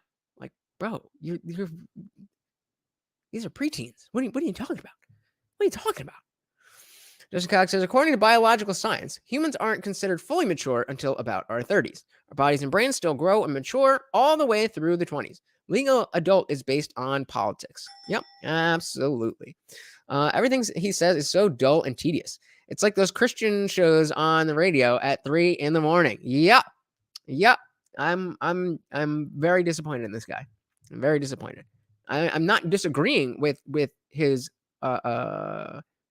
bottom line. It's just there's not much there, and he talks really slow and doesn't pause at normal times in the sentence. And so on the next page, I created something that I titled 30 Rules to Live a Life of Impact and Fulfillment. Now, I'm not going to go through all 30 rules here. Of course you're not, because that would be actual actionable information. But I will share 5 or 6 with you that I've highlighted. Number all 1. Right. So we'll go through them one by one, and we'll talk about them. So number 1. When you make a promise, keep it. Fair enough. Make a promise, keep it. Man, be a man of your word. Okay, great. What does this have to do with nice guys? Moving on. Think about it. When you make a promise, keep it. How often do people make a promise to themselves or others and don't keep that promise? They flake out on their friends when something easier or more fun comes up. Or there's a little traffic, and so you decide you're going to flake out and not meet your friend who maybe, just maybe, wants to spend some time with you. Yeah, guys, because we that know time what with a you promise is. Could be a moment of reflection We're for them. already at 1.25 because they're going through a hard time. How often do you keep a promise to yourself that I'm going to set the alarm the night before, that I'm going to wake up at 5 or 5:30 or 7 a.m., whatever time, and then you hit that snooze button? You're breaking a promise. And each time you break a promise to yourself or you break a promise to others, you end up eroding your credibility. You end up eroding the reputation that you have with yourself. Chester is so on point here. Like, he's just giving such a, very surface level. I mean, on point. So he's not going to be the one to give us this difference. But I am not leaving here until I have something, at least one step forward in understanding how to articulate or demonstrate that one is a kind, chivalrous gentleman without presenting as a nice guy. If we can do that, one step, if we can take one step in the right direction, we'll help a lot of people, men and women. And if you're wondering where personal confidence and self-esteem comes from, I can tell you this, that confidence and self-esteem is a byproduct of the reputation, the credibility that you have with yourself. And if you are a constant and so confidence is being happy with yourself. Wow, this is groundbreaking. consistent promise breaker, then you will unfortunately find yourself in a place of low self-esteem, low confidence, and you'll feel like an imposter. Harley, I agree with you. It is kind of obvious that nice guys do the opposite of what we're talking about. So then why is it so easy for men and women to be confused at what a nice guy is or a nice guy? Is it that obvious? I would love for you to come up and tell us, what I'm missing here. I'm not disagreeing with what he's saying. But the fact is, the nice guys can do all of the things that he's talking about and still treat you like garbage. He can be strong and willing to do this and able to do that and then still screw you over. So what advice has he given to you that's so obvious that now, if you were looking to date, that before I would have thought that was, a real good man, but now I see that's just a nice guy. What has he given you? Number 6, stop being needy, validation seeking, and looking for the approval of everyone around you. So be a man and not a woman? Okay, great. Right? I found that a life of impact and fulfillment means that I have to march to the beat of my own drum. I don't have to look for the approval and validation of others around me. You've got your own set of core values. You've got your own character. You've got your own integrity. If you take time to develop it. If you don't, then you are going to drift through life without meaning. And you're going to plug your umbilical cord into everybody else's. And turn into a nice guy and then do the stuff like this. So women, you should watch out for this. This is specifically about why women hate nice guys. Not this is what a good man is. That is not what this is titled. It's just people get confused because nobody teaches this stuff. And those who try are badly labeled and outcast and suppressed. I wouldn't necessarily disagree with that, but I mean, he's getting labeled badly by me because he's not doing a good job of explaining this. And it's not that he's not, it's not that I'm not understanding what he's saying. It's not that I'm disagreeing with what he's saying. But as Tester said, this is stuff that I learned, and I was talking with Rufus earlier, and we were both saying we were past 30 before we realized the stuff that really matters when it comes to dating and being a real man versus a real man versus a nice guy. You didn't learn that, or I certainly didn't learn that from my 6th grade PE teacher. This kind of stuff I did.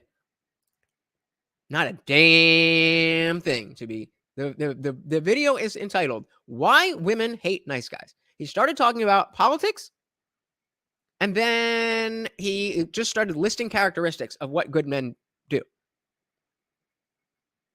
Where's the answer to why? This guy's telling you what not to do. He's telling you how to not do that. Yeah, just don't do any of the things that I don't list here. Don't do any of them. Just do exactly and only what you find in this 47-minute video. Jessica Cox says the nice guys either don't actually do those things, or if they do it with the expectation of receiving something specific in return. Exactly. So how do you, as a woman, tell the difference between the ones who are doing it with the expectation of receiving something specific in return and those who are doing it genuinely because they believe that's how you should behave? That is the question that I thought, based on the title of his video, that he would be answering, or at least addressing, so that I could answer it. But this is all we're getting.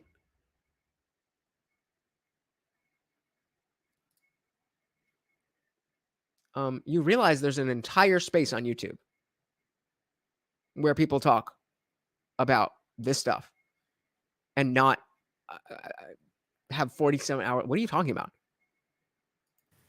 Definition of fulfillment and impact. And that is what's known as approval seeking, validation seeking, needing a pat on the back from someone else. The moment you stop seeking out other people's validation and approval is the moment that you've gained freedom and clarity. And when you have freedom and clarity, you will have greater impact and fulfillment.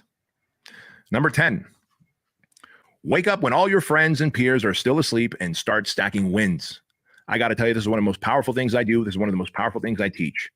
I believe there's only so much energy, wisdom in the universal ethers.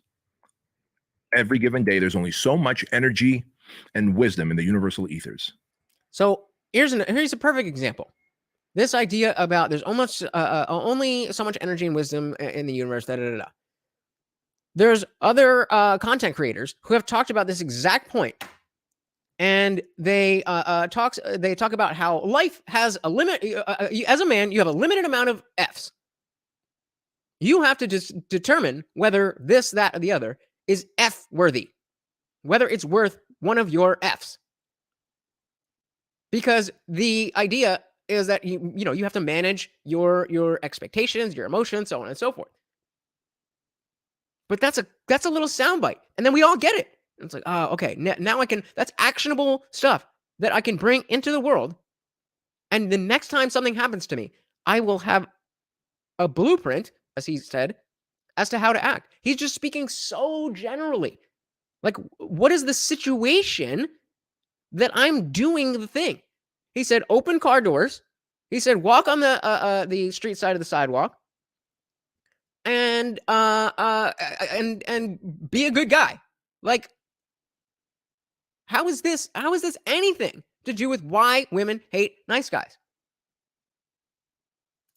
Well, it says because good guys do it genuinely and don't ask for anything in return. Correct. They just do it. Nice guys will say, if I do this for you, you have to give me something in return. That's always how they present it. I would disagree with that. I would say they play up the nice guy thing until they don't get what they're expecting. And then they turn off the niceness. Maybe some guys will do this.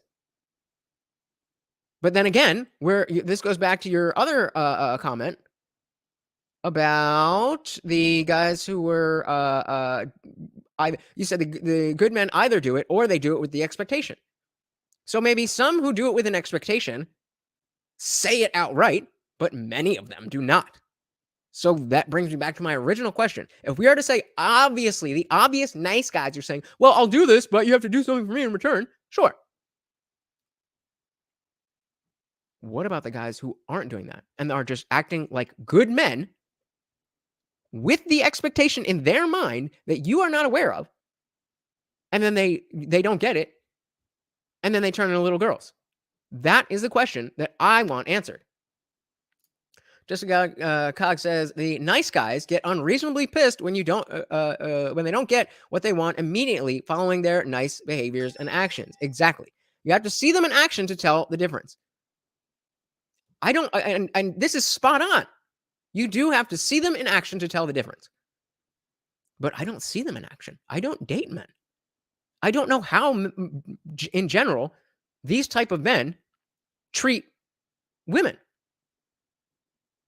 As a good man, or at least somebody who's trying to be, I don't have the experience of acting, of thinking this way. So, again, how is it that you are I mean, I assumed that the why of why women hate nice guys is very obvious because they're not actually nice. That should be your whole video if that's the title, and you're not going to actually dive any deeper. To be says, I've been listening to him speak. This is terrible word salad. And I love a good word salad. He's drifting from subject to subject, hoping he sounds intelligent when he runs out of ish. Yes. So, all ladies, I would love to hear from you. You know, you see where we are. I would love to hear from you guys on what you think we can as a good man. What can I do to differentiate myself from the nice guys who aren't saying outright that they are looking for something in return? Oh, it says you just answered your question. If they don't say it, they'll act it out by doing what? And I believe that if I wake up earlier than everyone else, that I will get a higher level of that concentration of wisdom and energy before everyone else wakes up and plugs into the universal consciousness. And so to me, I'm willing to wake up earlier before my friends and peers and start stacking wins when I could really have the most amount of clarity and energy that the universe provides me. Are you willing to do that to have greater impact and fulfillment? Yes. Number 12. That's the rule. You're a man, and men protect, provide, and stay prepared. Provide, or protect, provide, and stay prepared. Okay, great. What does that have to do with? So nice guys are not prepared. I would say nice guys are very prepared to manipulate you into whatever they want. And they'll provide you with all the alcohol you need. Jessica Cog says they pout, they use silent treatment, they act passive aggressive, condescending, or maybe lash out with some form of aggression. But this is after. This is after they haven't received what they thought they were going to get, right? The question is, before that happens, how can I show that I'm not going to do this if you are not interested in me? That's what I'm really trying to get to the heart of, because it's not just me. There are good men out there who don't have this information. There are good men out here who are just kind of not really sure. And because I don't have these insidious expectations, I don't understand them well enough to demonstrate. And I keep using that word demonstrate because you have to show it. You can't say it. How do I demonstrate that that's not me? That's the truth. You're a man. And if you're not a man and you're a woman listening to this, have a man listen to this as well. And if you're a woman listening to this, good for you. And in fact, you ought to be looking for a man who fits the criteria here. Good for you, ladies. Oh, that's not condescending. But if you're a man and you don't feel that you can protect and provide and stay prepared, you're always going to have this feeling of hollowness and emptiness inside you, because as men, it is factory installed for us to want to protect and provide and stay prepared. But if we're not taught this,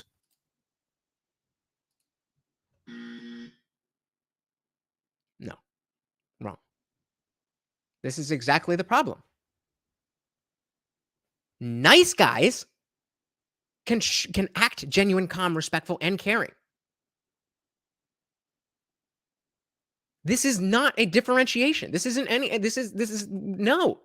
I've always been genuine. No, I'm not always calm. I try to be respectful, and I absolutely am caring. But I've always been lumped in with, oh, he's probably just one of the nice guys. I mean, you could believe that I am if you want, and I'm just, up here fronting, but I'm legitimately trying to understand, and he is not helping me. by our parents, by our fathers, by our uncles, by our older brothers, by the men in the tribe, then you will feel this sense of emptiness inside you that's unfulfilling. And here's why this is so important to you. I know this why is so important, because there is no game plan. There is no blueprint. There is no operations manual to becoming a man. It is tribal knowledge that has to get passed on from one man to another. Like, there is no how to be a man. I know there's a little article I wrote on how to be a man, but don't for a moment think that that's the game plan. Okay, so what is the game plan then?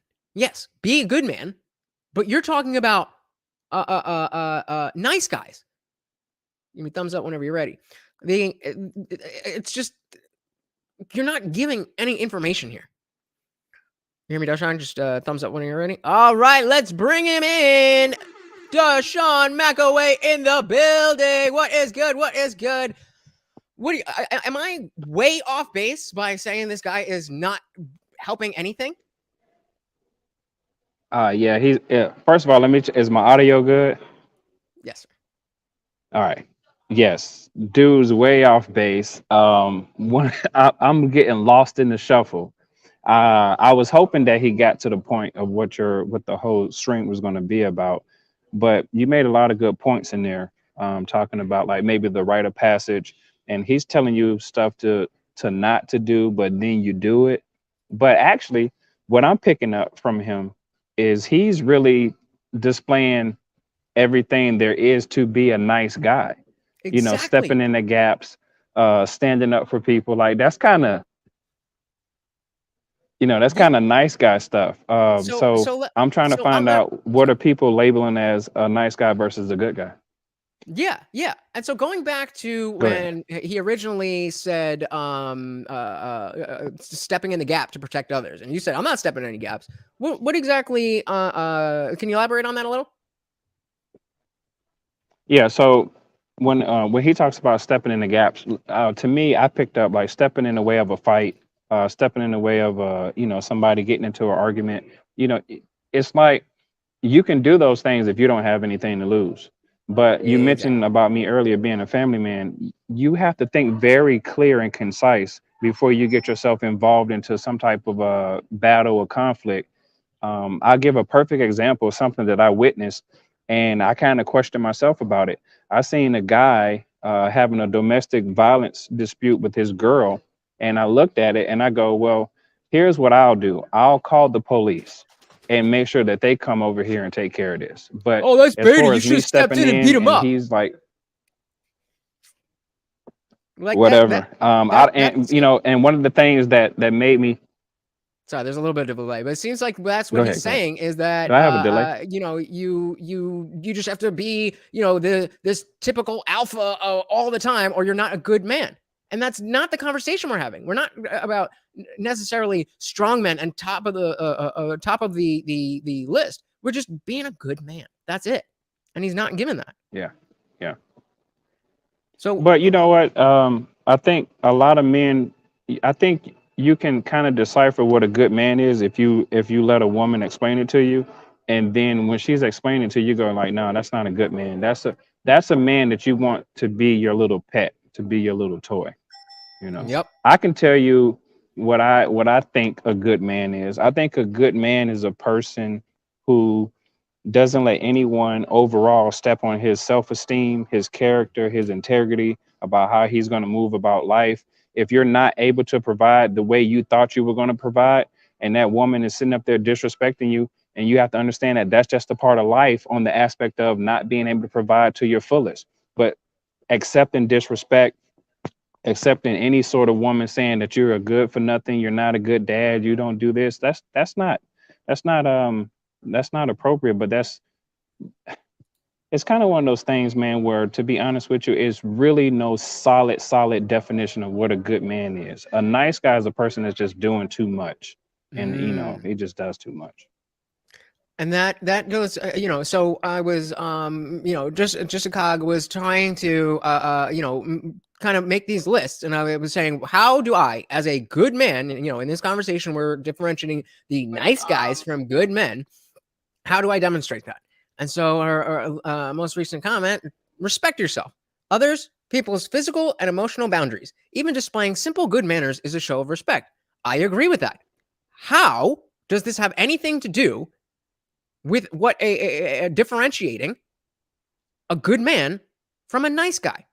Are you saying a nice guy can't display good manners? Like that's what I'm saying.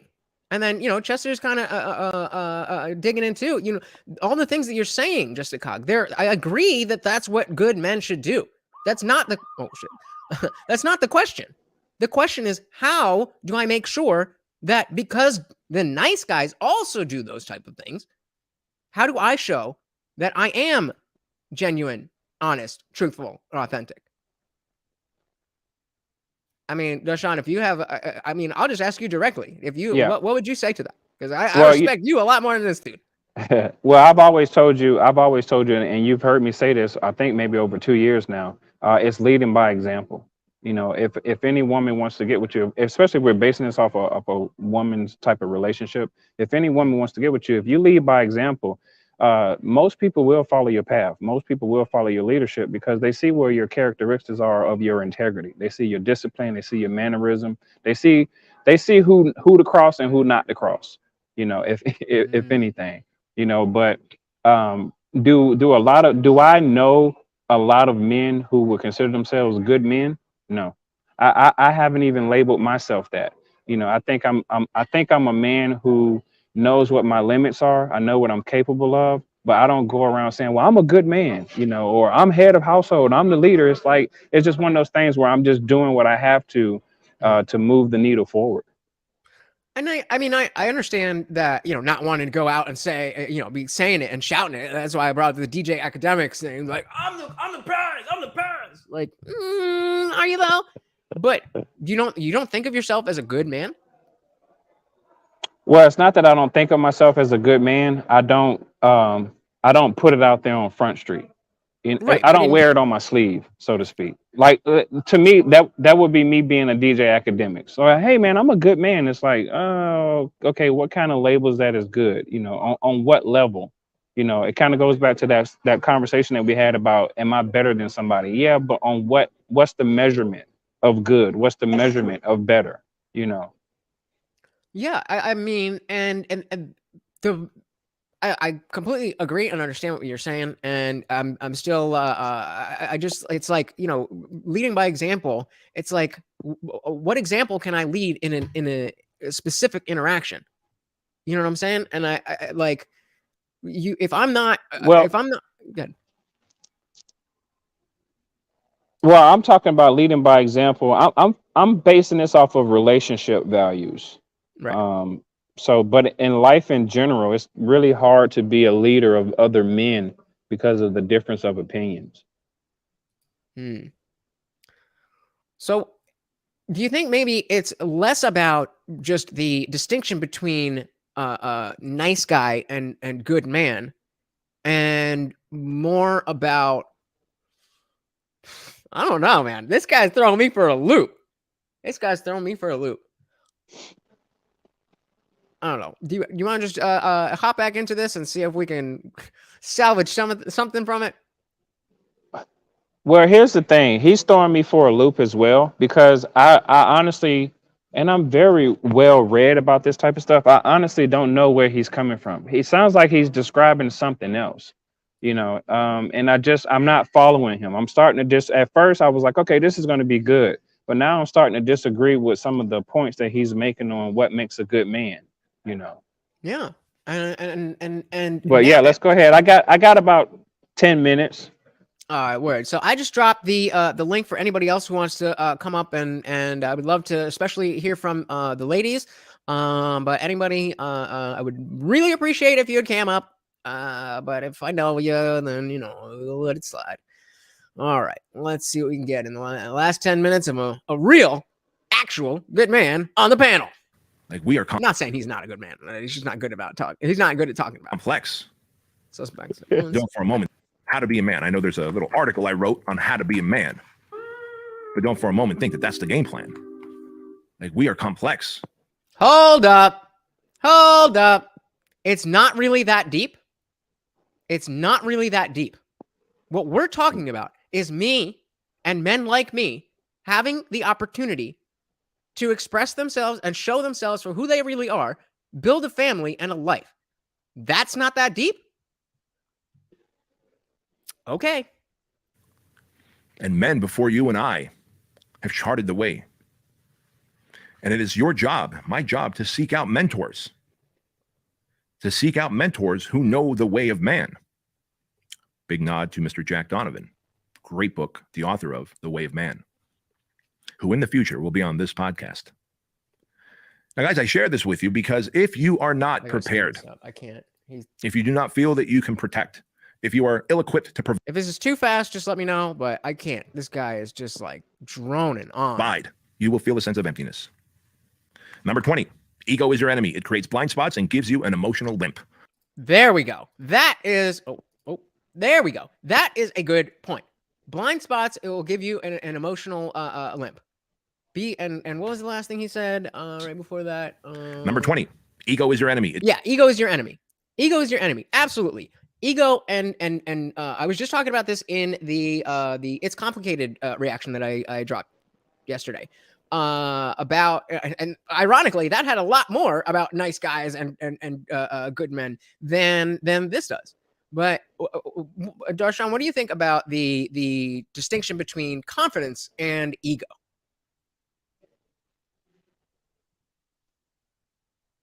Well, it's kind of like what I had explained earlier. You know, not letting anybody, you know, reduce your character of yourself and what you know to be true about yourself. So, but you know, when we talk about this, man, It's one of those things, and I'm not really trying to reference my book, but it goes back to my book of you have to learn something about yourself that other people don't know, and you have to learn how to tame that. And it's not that it deals with so much aggression, but just knowing yourself and what you're capable of, and kind of like what makes you happy in your pursuit of life. Yeah, I guess it's just despite what Justin Cog says, I guess it is complicated and it is pretty deep, and there is no simple answer. But I think what I'm getting from this is that there is no well, there's certainly no shortcut, but there's no direct line, and this is more this differentiation that I'm talking about, and demonstrating that is more about other more surface level things, because I'm already mentally that guy. I just gotta get muscles and money and followers and this and that, because I'm not getting any taller. So I mean, Mm. this is why it's frustrating, because it's Well, not see, here's the answered. thing though. But just because like having muscles and stuff and like that doesn't make you a good person, doesn't make you a good guy. You know, there are a lot of people who have nice bodies, nice physiques, men and women that they some of them are the most despicable people on the face of the planet. You know, so it's really a mentality up here, and honestly, it needs to be more women on the panel so the men can decipher what a woman thinks is a nice guy and what a woman thinks is a good man. And then you see if you put yourself in that category and go, well, I'm neither of those. Right. And then you'll start to find out that I don't want to be put under these labels because I'm not a nice guy and I'm not a good man. I often consider myself an asshole. Why? Because I get rid of shit. All right, all right. Holly says, I can't tell men how to be men. I can only say, from my perspective, what is a good man for me based on my values. I mean, that's at least one step closer, but there certainly you could be, if you're married, then you're going to describe the man that you're married to. But if you're not married, you can still describe the type of man that you, Harley, are married to. And the again, the point is, it's not about being that guy. I'm perfectly well read and understood on how to be a good man. My issue is showing y'all that I'm a good man, because I'm opinionated, I'm brash, I could be an a-hole just as much as anybody else. But that is not what well just a God, Darshan is saying the opposite of you. So okay. Let's have anything here. Yes, definitely self-awareness is huge. And Harley said she can't do that. The link is to the thing is posted. It's a pin link. So hit that link. Harley, I know you well. You don't have to cam up. Come on up and school me. School me. All right, let's dive back into this bullshit. It creates blind spots and gives you an emotional limp. As far as I can see it. Your ego is your enemy, and it will give you blind spots. The people that have the most egos have the most blind spots, and they don't see their own flaws, and they see themselves as higher, more superior than others.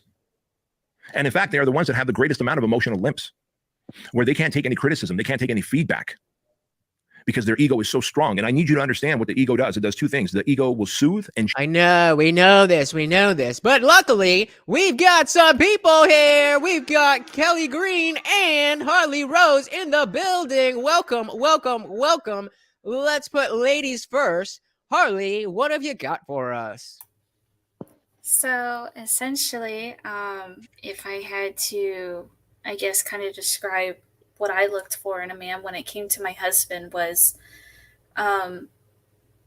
essentially, for me, it was a man who was hardworking, who was willing to get up every day, whether he wanted to or not, and commit himself to something. And essentially taking that time to make sure that when he went to work and he came home, that he was doing that because he wanted to make sure that we could be provided for, that we could have a house, that we could have food, we could have clothes, all of these things. making sure to get to know the people in my life, my family, my friends, to get to know who they were. Somebody who displayed traits that to me I would like to what's the best way I could describe this? To show traits of someone who, when I look at him, to say I would want this person to be a father of my children. I trust this person that if we have kids, to raise my kids and to raise them well, to teach them important values that he stands for and that I stand for. To make sure that we're safe and protected and look out for us. Making sure that we're cared for, and that anytime that I need him, or if one of our kids would need him, that he would come no matter what. He would stop what he was doing and he would come to us. Anytime I've been in a situation where I've called him and I needed him to be there, he would show up. It didn't matter what time it was, what he was doing. It didn't matter. He would show up. So, I mean, that's just a few things, but to me, those were things that were important to me. Someone that I could depend on, somebody I could count on, but at the same time, somebody that was kind and caring and had interest in me and my life and the people in my life and wanting to be involved in that. So. I think those are all great examples of what a good man is. And I'll come back to that. So, Kelly Green, welcome to the party. Tell us what you got, bro. Tell us what you got. Muted. You're muted. You're muted. You're muted. Oh, Kelly, come on, bro. We can't hear you. Every day in Discord, he does the same thing. All right, Joshon, do you want to, while you're fixing that, Joshon, you had something you want to say about what Harley was saying? You know what? It's okay. So this is the reason why I wanted a woman to come up, is because it's almost Harley. It's almost like a never ending story with women. It's the same thing. It's the same thing that every woman always says. We want a guy who's caring, a guy who's a protector and provides security. And there's nothing wrong with that. It's just that that's not saying that's what a good guy is, right? Because men want to know what is a good man, right? We know what a nice guy is, but what is a good man, right? And that's why I wanted. That's why. To that, I would say, at least when it comes to my husband, is that my husband, he is willing to stand his ground, and he's willing to tell me no. If I ask him to do something, or ask him for something that he wouldn't normally do, he's not afraid to tell me no. He's not afraid to stand his ground and say no. I'm not doing that, or I'm not going to do this for you, or I don't want you to do this. Like he places boundaries, and he doesn't cross those boundaries, and he makes those boundaries clear to me to say, these are my boundaries. Don't cross these. And he's not afraid to tell me that, hey, no, I'm not doing this. I'm not going to do that. I'm not going to do this. And to me, I feel like, at least when I was looking for a man, I wanted a man that had those boundaries, that was willing to set those boundaries and to say, this is what I'll allow, this is what I won't allow. Instead of having a man to where 1 minute this is his boundary and then he moves that boundary line all the time, where one day it's okay and the next day it's not. That inconsistency. Right. So let's go back right to Darshan, and then hopefully Kelly's got his audio fixed. No, you're good. Go ahead, Kelly. Kelly Green, what you got for us? Can we hear you? Can you hear us? Can you hear me now? A little bit. Up. There we go. There we go. What the difference? What the difference? A little bit. Is that nice? There we go. You good. Cool. So I mean, one of the things I see in this discussion, I'm kind of giving an alternate avenue on, like, it's a very general thing, like what makes a good man and stuff like that. One of the problems I see is that there's not a common desire amongst women for what that is. Therefore, I have to seek out the women that almost desire me. You know what I mean? Like, it's not always clear and cut, of course, and a lot of that comes down to their values, how they were raised, like what are they looking for? I mean, if they just want a shallow relationship that's physically bound to physical attributes and things of that nature, then I mean, we're probably barking up the wrong tree on trying to go after them in the first place. So it's like, I mean, what men are looking for what women. And I mean, a lot of us, I think, probably are going to like, we generalize it in like, I'm a good man. So I'm probably like, I don't steal. I'm not like lying and cheating to you and things of that nature. So it's like, and that seems like the two levels that this conversation is being had on the very surface level of be nice, don't do, or not nice, but you know, be all the things that we've all been listing. And then we're skipping a layer and going to, okay, now that you're a legitimately good man, now you have to find somebody who's specific for you as a person. But I'm asking about the middle piece. I am let's just for the sake of argument, grant me that I am a good man and not a nice guy. Just for the sake of argument. You don't have to. How do I, you know, Harley's talking about getting up and committing, providing, you know, making sure the kids are good, setting boundaries, making sure you're always there. How would you differentiate from a man like your husband and a man who acts like your husband before you got to know that he really will show up? He really will stick to his boundaries. That's the question.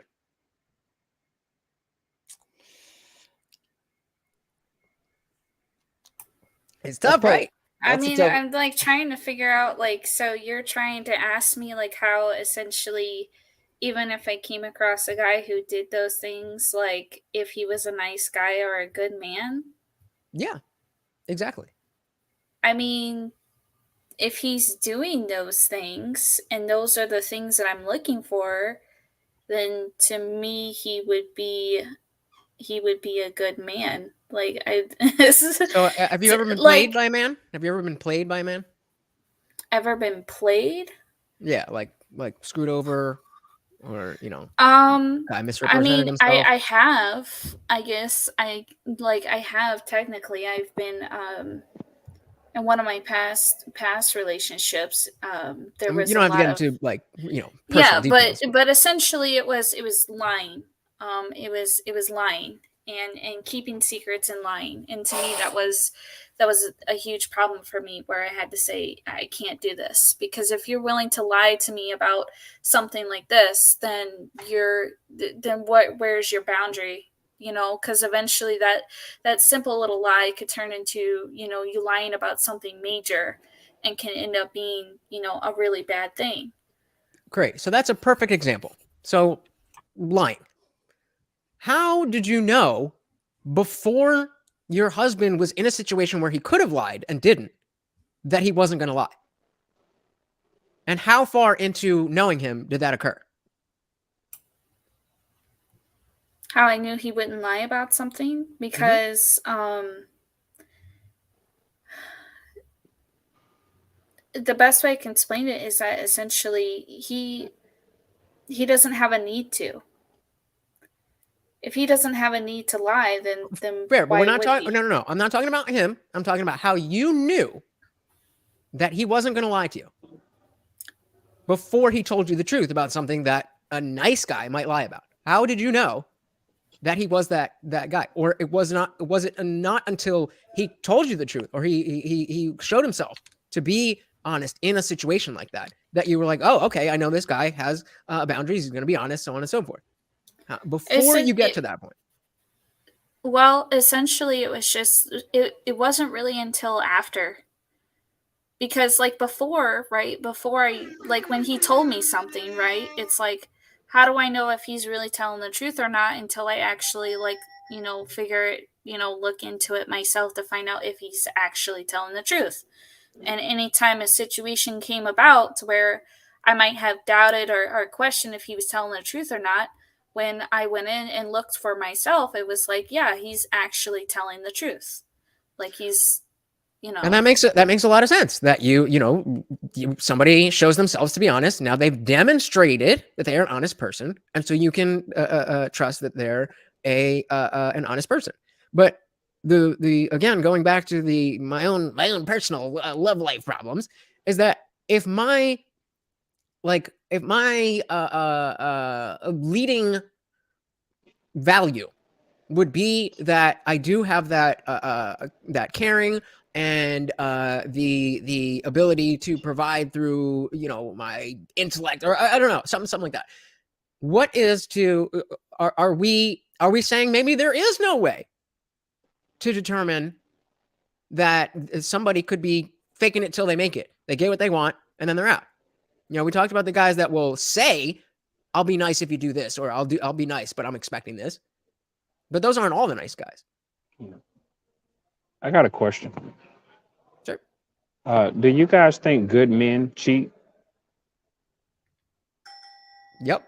I mean, not all of them, but I don't think it disqualifies you from don't- being a good man if you. I mean, Well, I wouldn't agree with that term then. You know Yeah. what I mean? Like That's the where- that's ultimate exactly where I good was is going. not to do that in a relationship if it's a true relationship. So I mean, in turn, you can fuck up because we're all flawed. Like I would even on it, whether you get if let's get deep into the weeds on Christian standpoints or whatever, you know, the whole deal, like we're all flawed sinners, whatever. But I think the human nature is to mess up. And so in turn, does it make him a bad person? I don't know if it makes him a truly bad person, So- but it shows something because like I truly have not like, yeah, I don't have nothing to prove to nobody. I never cheated on nobody. And I've been in relationships and stuff, and it's not like a difficult thing for me. That I mean, the idea of keeping your mind in line and stuff like that is something very personal to the person that's kind of doing it. So I mean, are they bad? I don't know. I haven't done it, and I would say the highest truth is not to do those deceptive things that are damaging to people. It's very damaging. It's very Yes. deceptive. It's Right. very So originally, the way I understood your question was stepping out, but as I was thinking about it and I was talking, and especially as I saw Kelly's reaction, it made me think because of the term cheating. So stepping out in a relationship where that is spoken about is different than a relationship that's supposed to be monogamous. So are you making that distinction that it's cheating, where it's something that you're not supposed to step out and you do? Or are we just talking about, sleeping with somebody who's not your partner? And that may be discussed. Well, both, but the latter. I only ask that because I know what I would consider some good men who have cheated. You know what I'm saying? And they cheated for their own reasons. So this whole good man, nice guy thing, it to me is really a toss up, and it's only really determined between who you're interacting with. You know, if you're interacting with a group of men, what they consider you to be, or if you're in a relationship, you know. To me, in my situation that I was in when it happened, I knew, like, when it happened, I wasn't upset about the fact that he was stepping out of the relationship. What I was upset about was the fact that he went behind my back and he lied about it. That is where I drew the line. Because when I had discovered it and we had the conversation and I found out why he was stepping out, I said, look, I now understand your reason for stepping out. But my problem isn't the fact that you stepped out. My problem is the fact that you lied and you were hiding it from me, and you were trying to deceive me. That is where my issue came in. Because when it comes to, at least to me, when it comes to people stepping out of their relationships, there's a multitude of reasons why. For me, it's not so much the stepping out of the relationship is a problem. To me, it's essentially your actions around it and your intentions around it.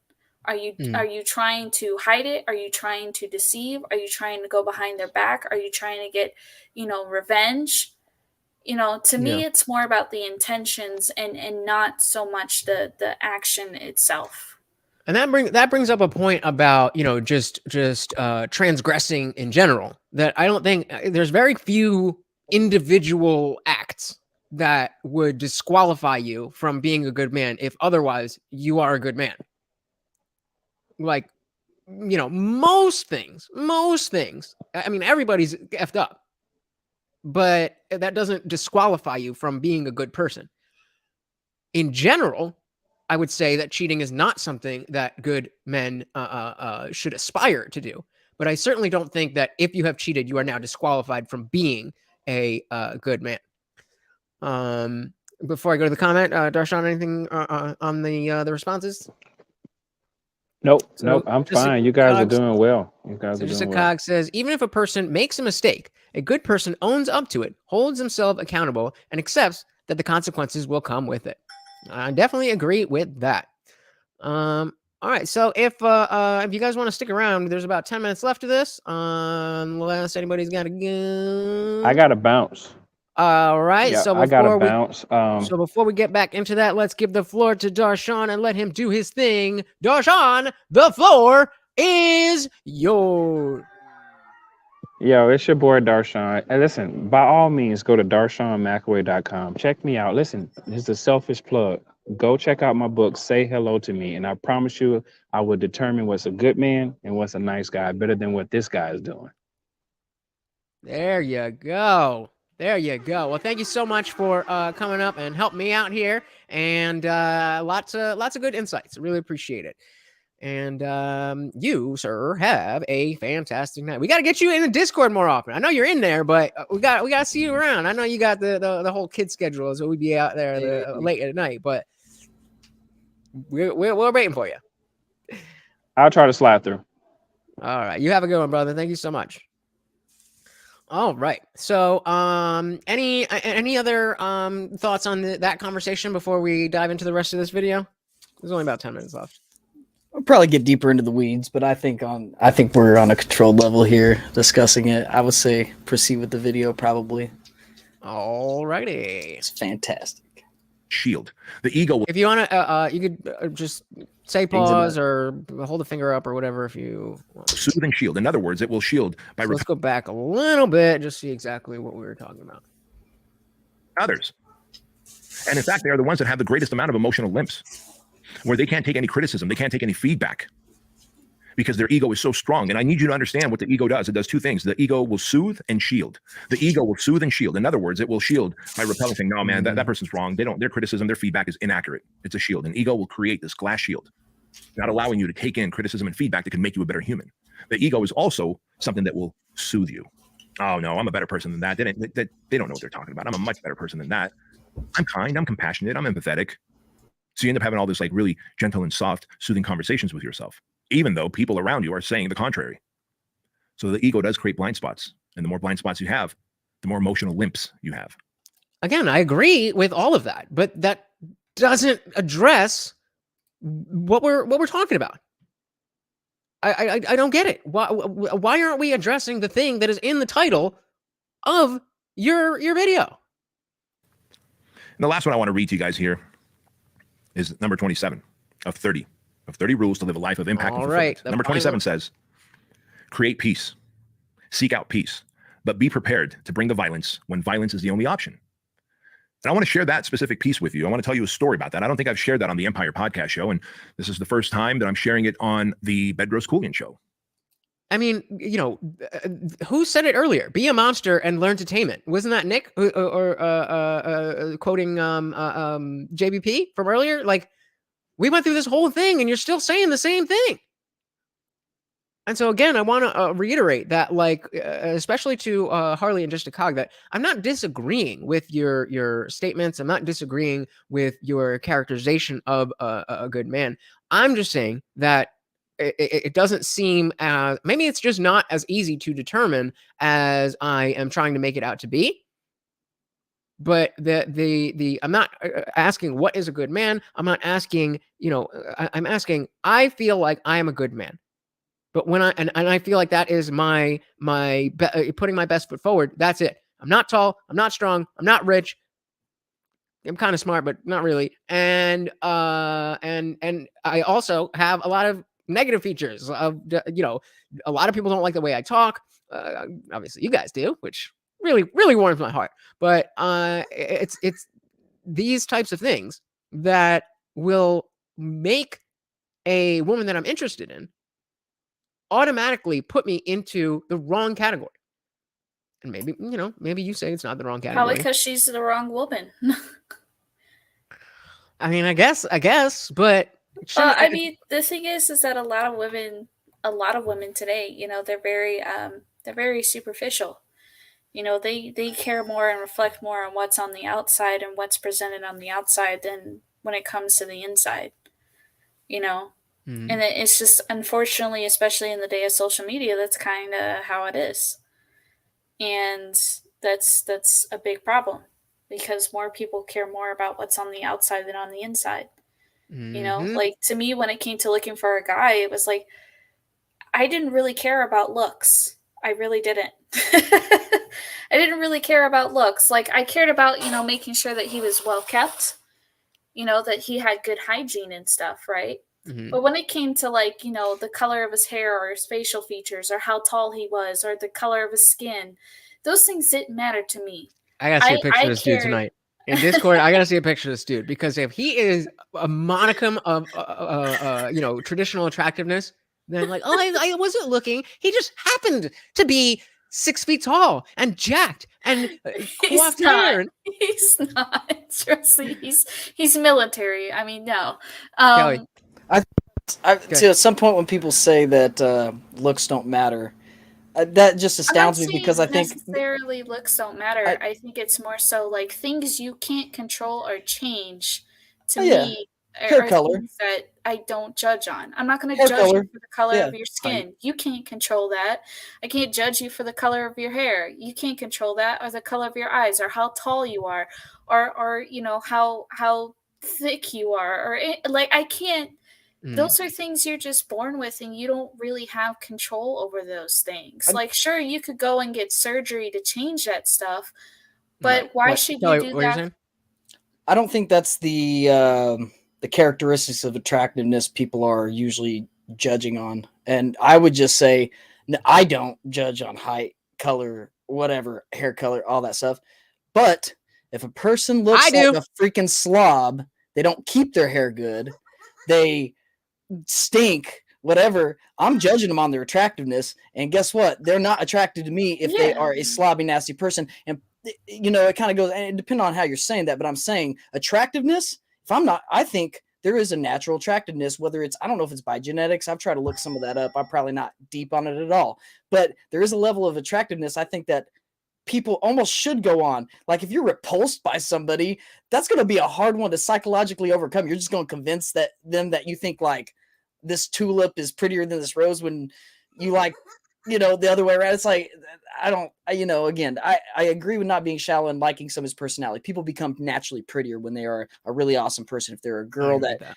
if they're a female that has good traits, they take care of themselves and all that. Maybe they're not a supermodel, like some stereotypical version of some kind of beauty or whatever you epitomize it as. But again, their personality will grow. But and again, part of this that we're talking about doesn't even come down to that, because a lot of time, like we said, the values are not there. The women aren't looking for those things. It makes men think that they're doing something wrong. And I think that's kind of where this conversation is going, is like, men are trying to look for something, some kind of confirmation. No, It's like I no do longer a think strict confirmation. It's people obviously have their own like personal attractions. Like, you might have a preference for girls with curly hair or girls with straight hair. You might have a preference for girls who are more petite or girls who are thicker, things like that. However, what I'm talking about is that when it comes to those types of things, like, yeah, there's somewhat personal preference for those, but those aren't necessarily a priority.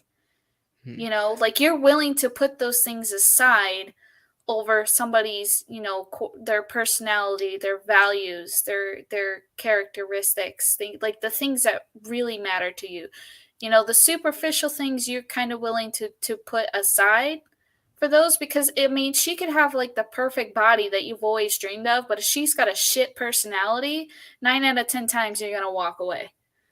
So, and I agree with you. after a So couple times. on that, yeah. So on that note, let's try to flip the question, because this is kind of the road we were going down with Jessica Cog the other night in Discord. But the idea of staying away for men to stay away from women that are not good for them. And while there are women that you can just look at and be like, oh, okay, that's not for me. Whether it's because she's this, that, she's unkempt, she has a certain look, she's whether, if you have race preferences, height, any of those things. There is still people who will not fall into that category of being obviously wrong for you, but are still wrong for you.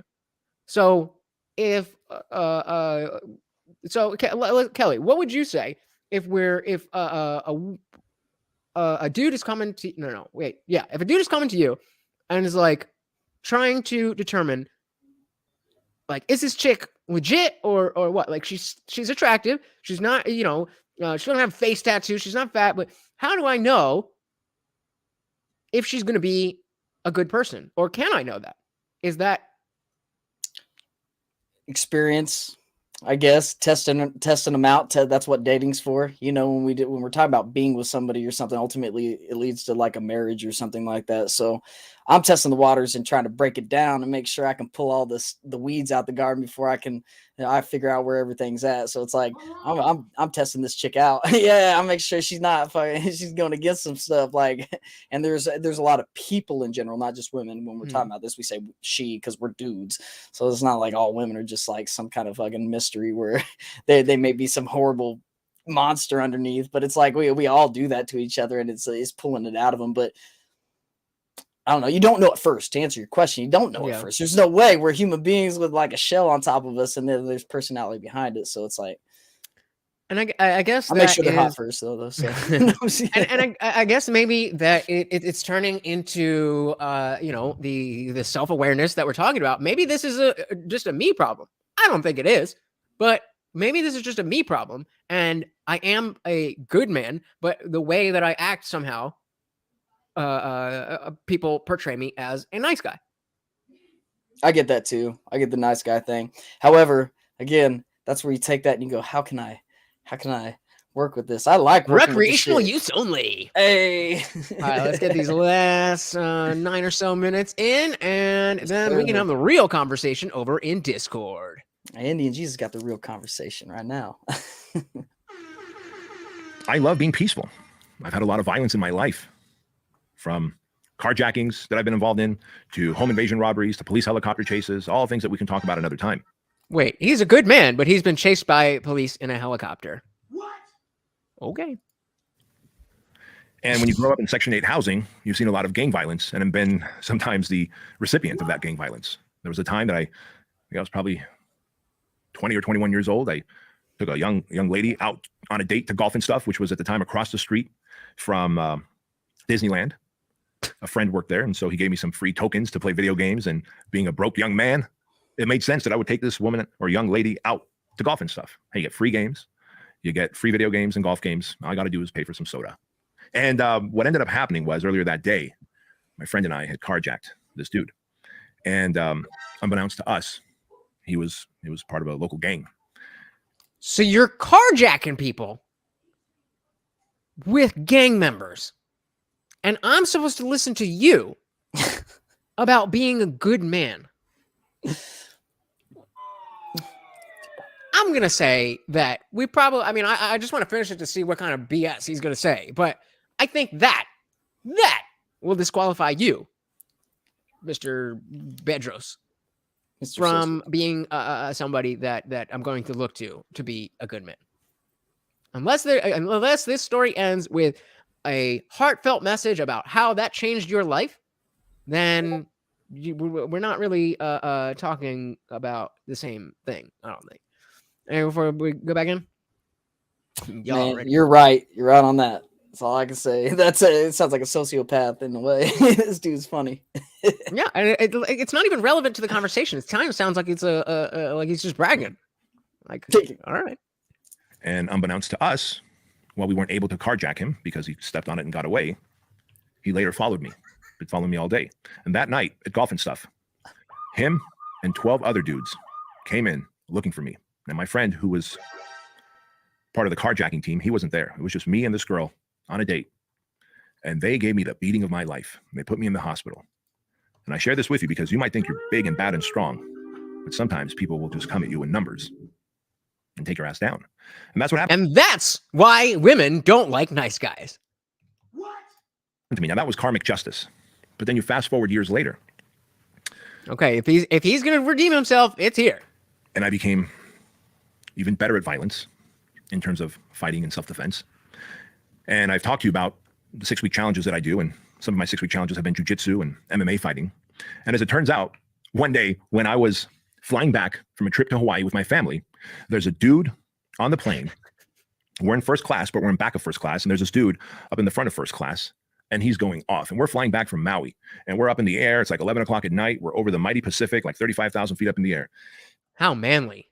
A trip to Maui. I would think that's not, I think that would too.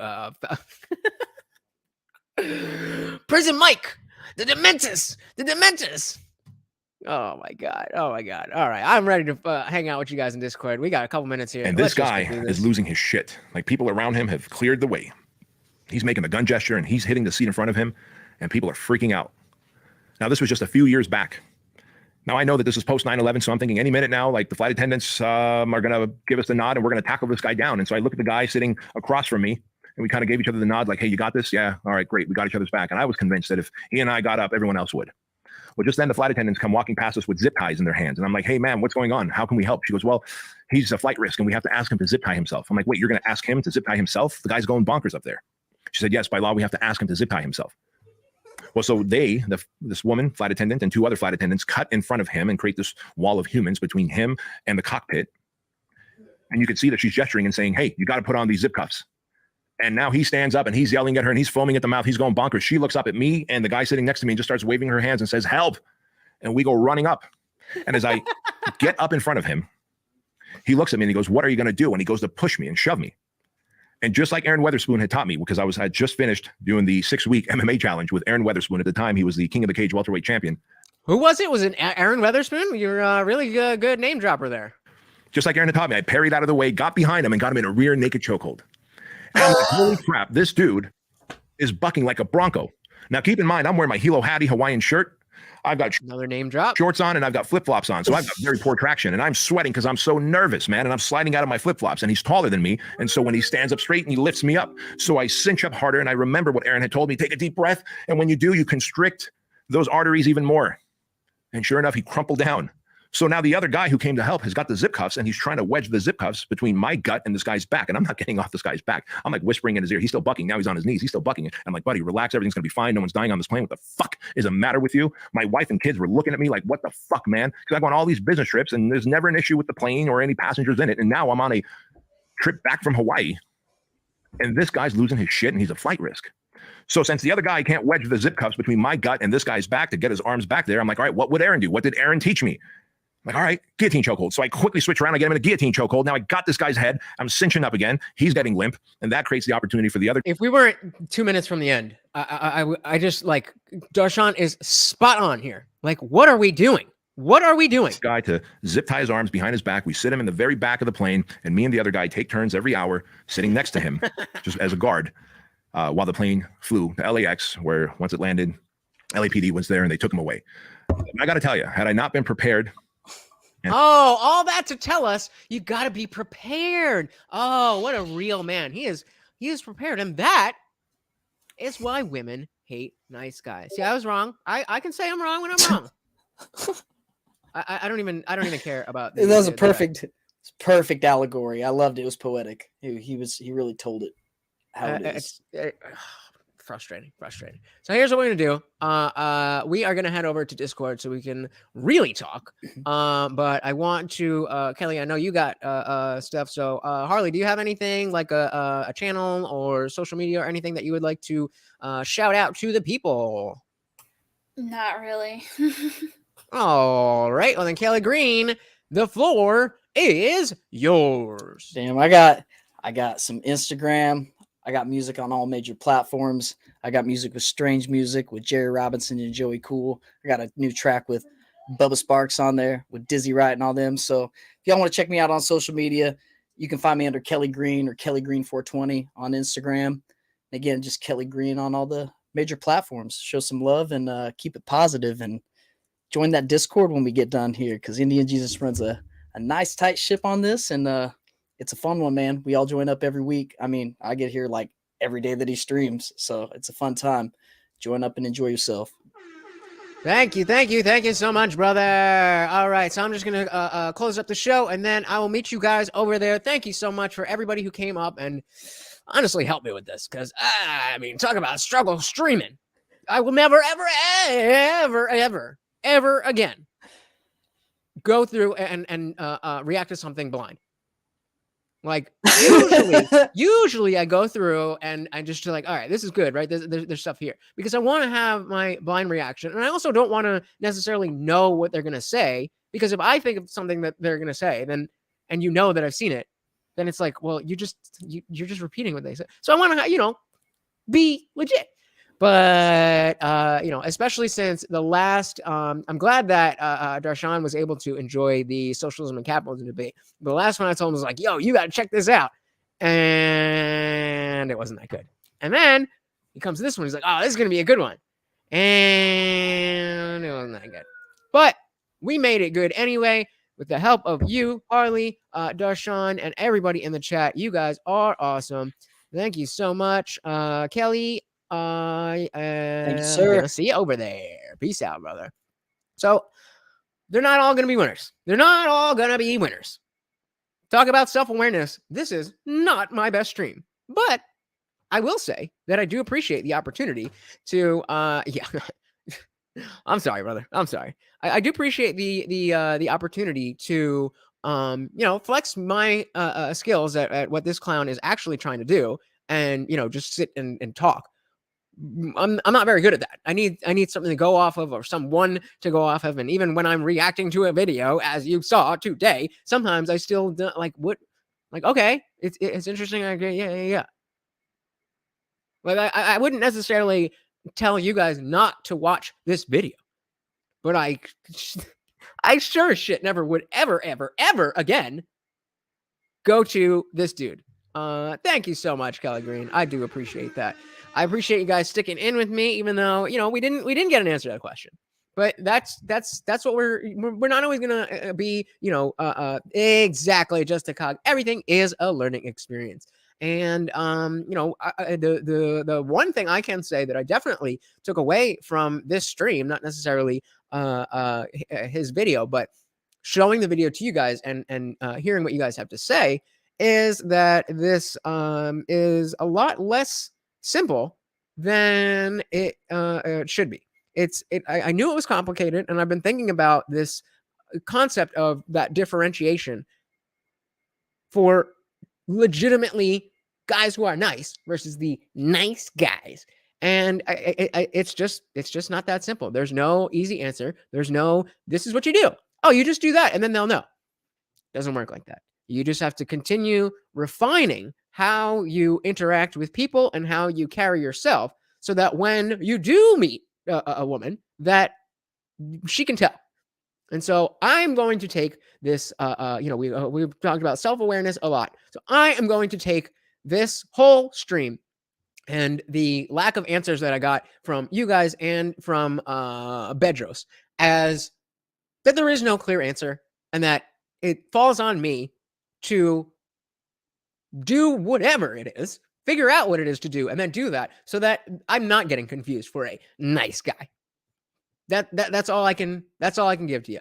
So if you were watching this in hopes of trying to present yourself as a good man versus a nice guy, I don't have the answers, but at the end of the day, the guy was not wrong. He was not incorrect about the things that will make you a good man. It just is it's just more personalized, and it is it's just not that simple. That's it. It's just not that simple. Nice was originally used as an insulting term for boring. Well, I mean, still works, I think. But all right, guys, thank you so much for riding with me. Again, even though this was not the best episode, we are still learning, and I appreciate you guys being here and going on this journey with me. And I hope you will let it continue in the Discord server. If not, thank you so much for being here. I hope you enjoyed the party. I have been your host, Lutch, aka the Indian Jesus, here to resurrect the second coming of common sense. Until next time, guys, I am out of here.